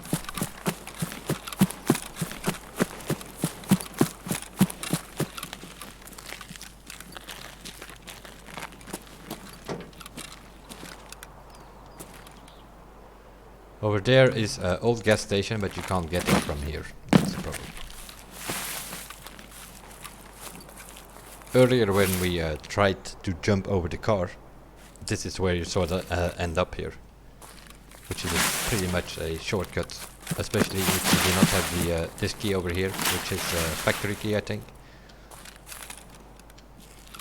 You can go through that building, but yeah. Also in this gas station, if you play online, the boss either he spawns in dorms or he spawns here. There is a third spawn for Reshala, but I never ever saw him there. Very occasionally he might show up there. Also here you have a couple of keys. This door opens normally. Yeah. And then for this you need a key. In there you find another key that will open this door.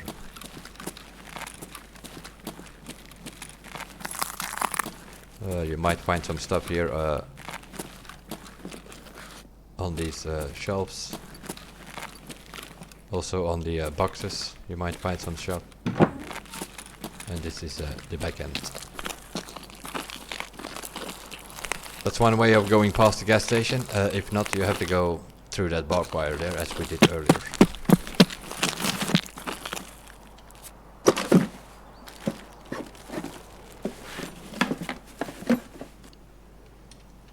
Bullets.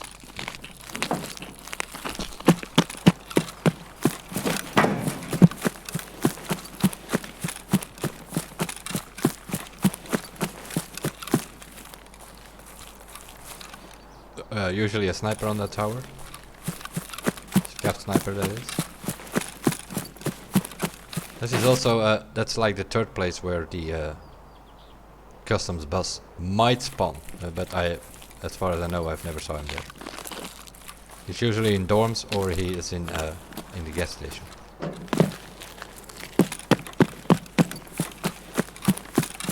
If you have enough strength and skills, there are some places where you can jump over this wall. Because now we sort of went a little bit around, you know.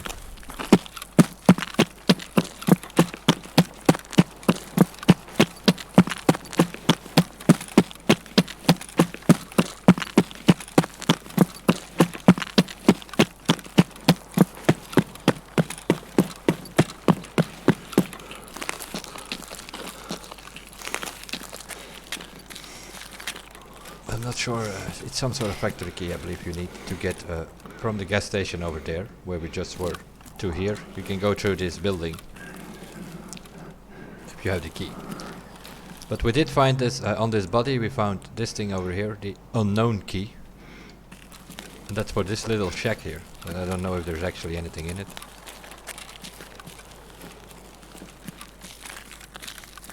Normally these things that breach, unless you have that key you can unlock it.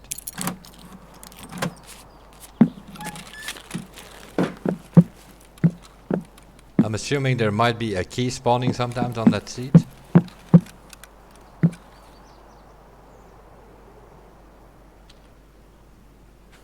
Or on this seat.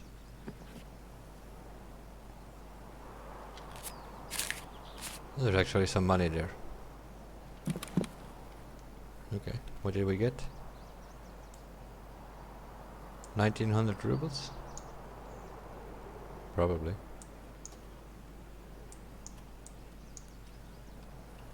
Not that it matters.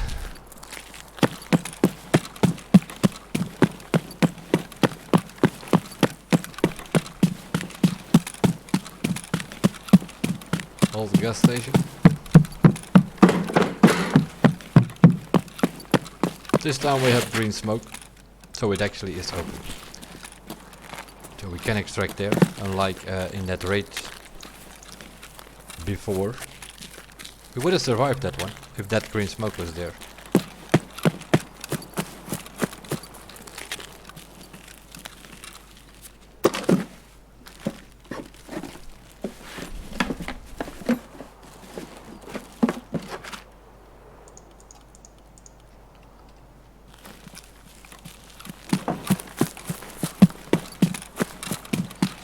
Behind the blue wall here. You can go through there or you can jump over here.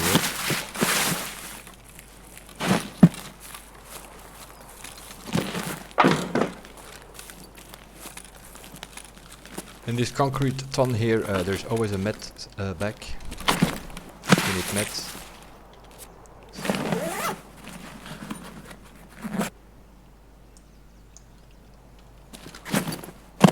And next to it,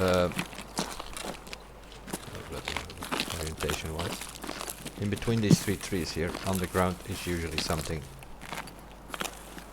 Yeah.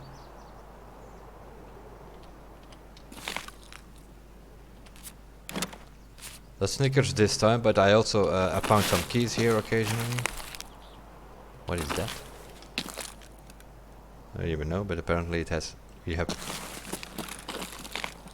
I have no idea what that is. A spare. Oh yeah, wrong button. What does that thing need? Let's have a look. We don't need cigarettes. Just drop this. Let's see what that thing is. Oh, it's a helm actually. Jesus. Okay, we'll pick up the DVD. We don't need the rest. Because we were sort of full of it. No, we still have some here. Take the photo, whatever.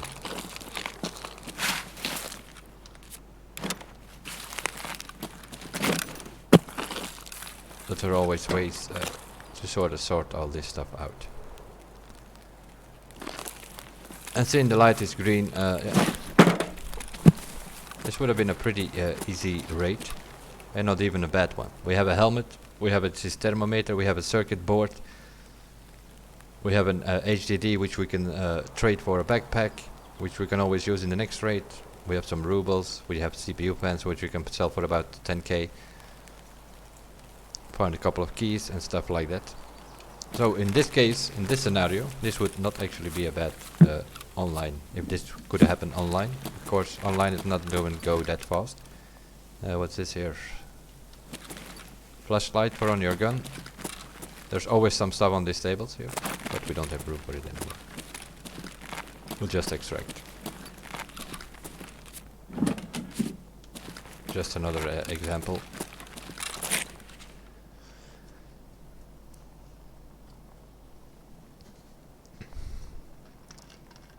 Three hours and a half introduction of this game, but that sort of should give you a bit of an idea. All the rest is something you can only learn further down the road.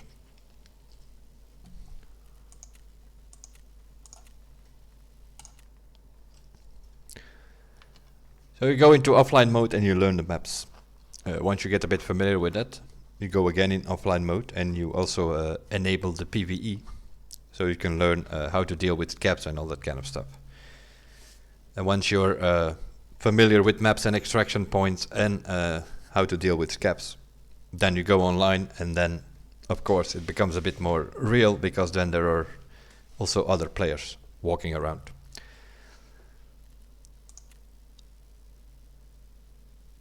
PMC, scav. PMC is always your main character, so if you go into PMC, always make sure you put some stuff in here.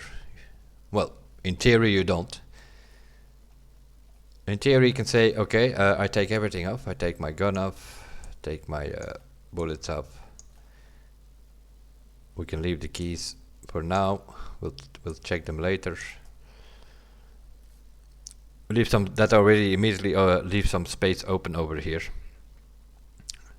In theory I don't even need the splint or the morphine, because I have painkillers and splint over here already sitting. The best you can take off, of course, you don't have any armor. You can take the backpack off. You could also take off your helmet and your headset, and you just go in. You can even take out the knife if you want. You just go in. That's a bit of a problem, because if you run into an AI, the only thing you can do is run away from him. So the only way you're gonna loot if you put a body like this is if you find a dead body or a dead scav, and he has a tactical rig, scav vest or whatever, and he has some sort of backpack on. Then you can pick it up, and then you can go just do these stashes which are in the ground, try to loot and get the hell out of there. Of course you have no defense at all. You have no armor, you have no weapons. Bit of a problem. You can say, no, I'm just gonna take a knife.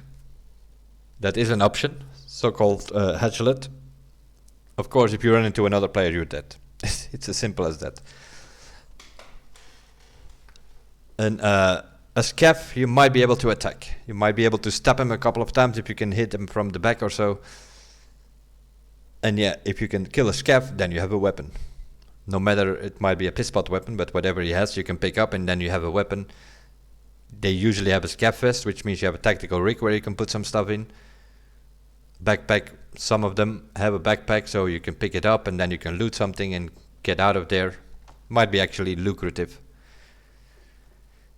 Or you can say, no, well, we need some sort of weapon, and you put in a pistol with a few bullets, maybe 2 more magazines. You could, for instance, in theory, you can say like, okay, I take a pistol, pretty easy, cheap pistol, 5,000-6,000 rubles, whatever. You take 8 bullets, I take 2 spare magazines, but I don't even want to risk those magazines. You put them in your magazine, in your container here. But then, of course, if you have to use your 8 bullets, you need to reload. You cannot reload from your container. You can only reload from your tactical rig or from your pockets. So then you need to, if you shot like 6 bullets and you want to reload, then you need to put them up here. You can of course do that while you're in the raid, but that's not always. Sometimes you quickly need to reload, so I would at least have 1 spare magazine over here, and then you can put 1 or 2 over here. If you reload it, you put the next one up there. If you don't need it, you can keep it. But if these are just like a pistol magazine, I would just put them there. They do cost some rubles and the bullets as well, but those are some options you could go in if you want to go in without spending too much money. Because in the beginning, yeah, you're gonna die a lot. Pretty simple. Like this here, yeah. This is sort of, I put this weapon together to practice a bit, but this thing is like, with all the, with the suppressor and the scope and everything on it, it's like 300,000-400,000. So that's already not really a budget run. You can of course leave all that stuff out of there. You can pick up an AKM for like 20,000, but then that thing has, the recoil is huge. You shoot like your weapon goes all over the place. The bullets fly all over the place. At least this way I have some stability.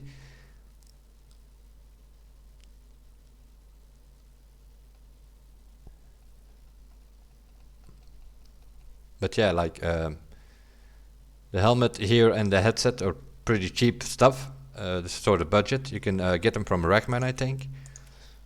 Yeah, Rackman sells the helmet for about 18,000 rubles, and the headset you can pick up for 12,500 rubles. So that's 30,000 rubles if you want to have a headset and a helmet.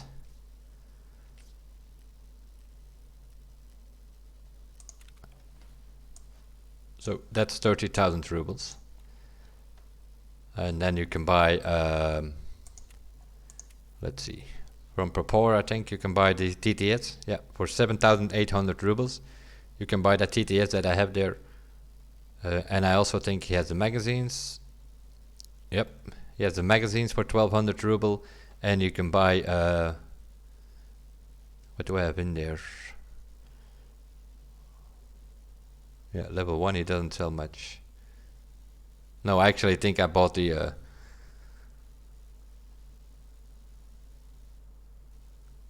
I have PSTGZH in it, which I think I had to buy in the flea market, because he's only selling the TT-AKBS, which is like number 4 or 5 in the bullet list for that pistol. So I at least bought the best ammo that I could get on the flea market. Seeing that there's only 8 bullets in that pistol, you only need to buy 8, right? Well, 24 if you have like 2 spare magazines, but that's it. So it's not that expensive immediately. You can also buy, there are some cheaper pistols as well. The PM here you can buy for 6,000, it's about 1,000 cheaper. And he has a 20 round magazine here, 800, he's also a bit cheaper. While the TT only has 8, if I'm not mistaken. The PM has 20 bullets, but then you need to find some, what is that, 918? What does he have for 918? Not much, I think.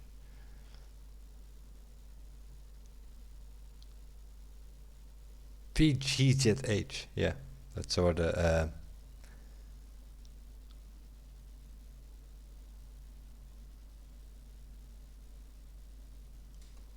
Somewhere in the bottom. Yeah, but what he sells on level 1 is like bottom ammunition. The good ammunition is here with that crown thing here is level 4, but you need to do some quests to be able to get that guy up higher. And somebody like what is he selling? 919 PST GZH level 1. Yes, similar story. The worst bullet. Let's see. Skier. He's mostly selling shotgun ammunition. And Peacekeeper. What does he sell? M855. That's also not that super great. So on level 1, they are more or less selling a bunch of crap, basically.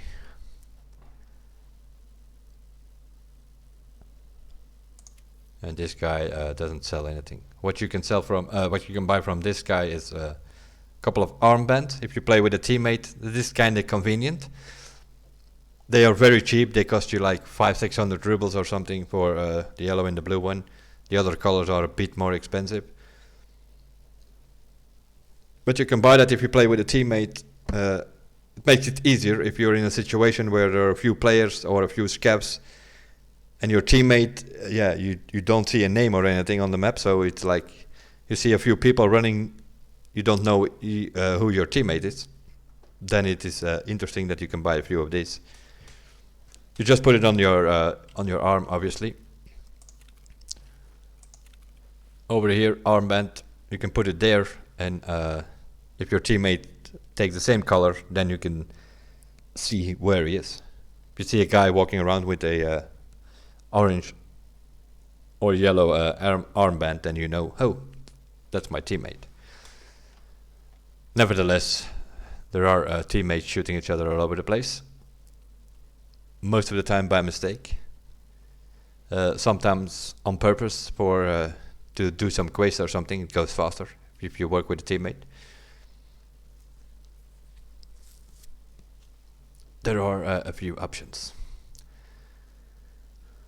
But I'm gonna leave it here, I think, for now. Introduction of this game, 3 hours and a half later. And we are not even halfway of just explaining the basics of this game. But you get the idea, I think. If you want to get involved in this game, I show you where to get it. I show you a very important page, which is the wiki page. Obviously, I will put all the links needed in the description of this video. And then next time we will play a bit, probably. I have so far one of the regular friends that I play with that has the game, which is Krulal Bokus. But yeah, he's not, he's just more of an action man. He doesn't really want to learn that much. So he's not the kind of guy that's going to walk around offline, try to learn these maps. Which is a bit of a problem in such a way. If we go in with 2 people, let's say we do customs here. I'm pretty much familiar with the map and the extraction point. If I get killed and he somehow survives, he has no idea where to go. So then, even if he survives that whole raid, he still needs to find his way out of there. So the chances that that will succeed are very slim. And that sort of goes for everybody. Unfortunately, you cannot play with a teammate offline, which I find that's fine. That you do not get experience points and that you can't level up. That's all fine, but they should give you the option to, with 2-3 people or so, to go into offline mode or even in PvE, just to practice. Would make way more sense than solo. It's a bit boring, you know, but you need to do it, because if you don't know the map, yeah, where are you gonna go, you know? Especially seeing you need to get out of that map, you need to know the extraction point. There is no other way than start this game offline mode, pick a map, just do a PMC, doesn't matter. You pick one of these maps which are available. You have on your other screen somewhere the map, and then it doesn't matter, you can do factory, you can go next, Go next again, you go offline mode. Don't enable the PvE, just click ready and you go in. Make sure you have enabled offline mode, that's kind of important. If you don't enable this, then you go online and then you're suddenly in a full raid with PvE and PvP players as well. So and then you go in and that's the only way. Then that's how you can learn all these maps. Going in, walk around on a second screen or tablet or whatever you have available. You put that wiki page with the map of the map that you want to do, customs or woods or interchange or reserve, and that's the only way to learn it. And you probably have to do it a few times before you found all the extraction points, and then you sort of need to get them in your head in such a way that if you are on the map at some point or another, you need to know which direction to go and where it's sort of orientation wise. But of course, by walking around on all these maps, you get familiar with them as it is. But it's kind of important that you know the extraction points, otherwise you cannot extract, pretty much. But that will be it for now.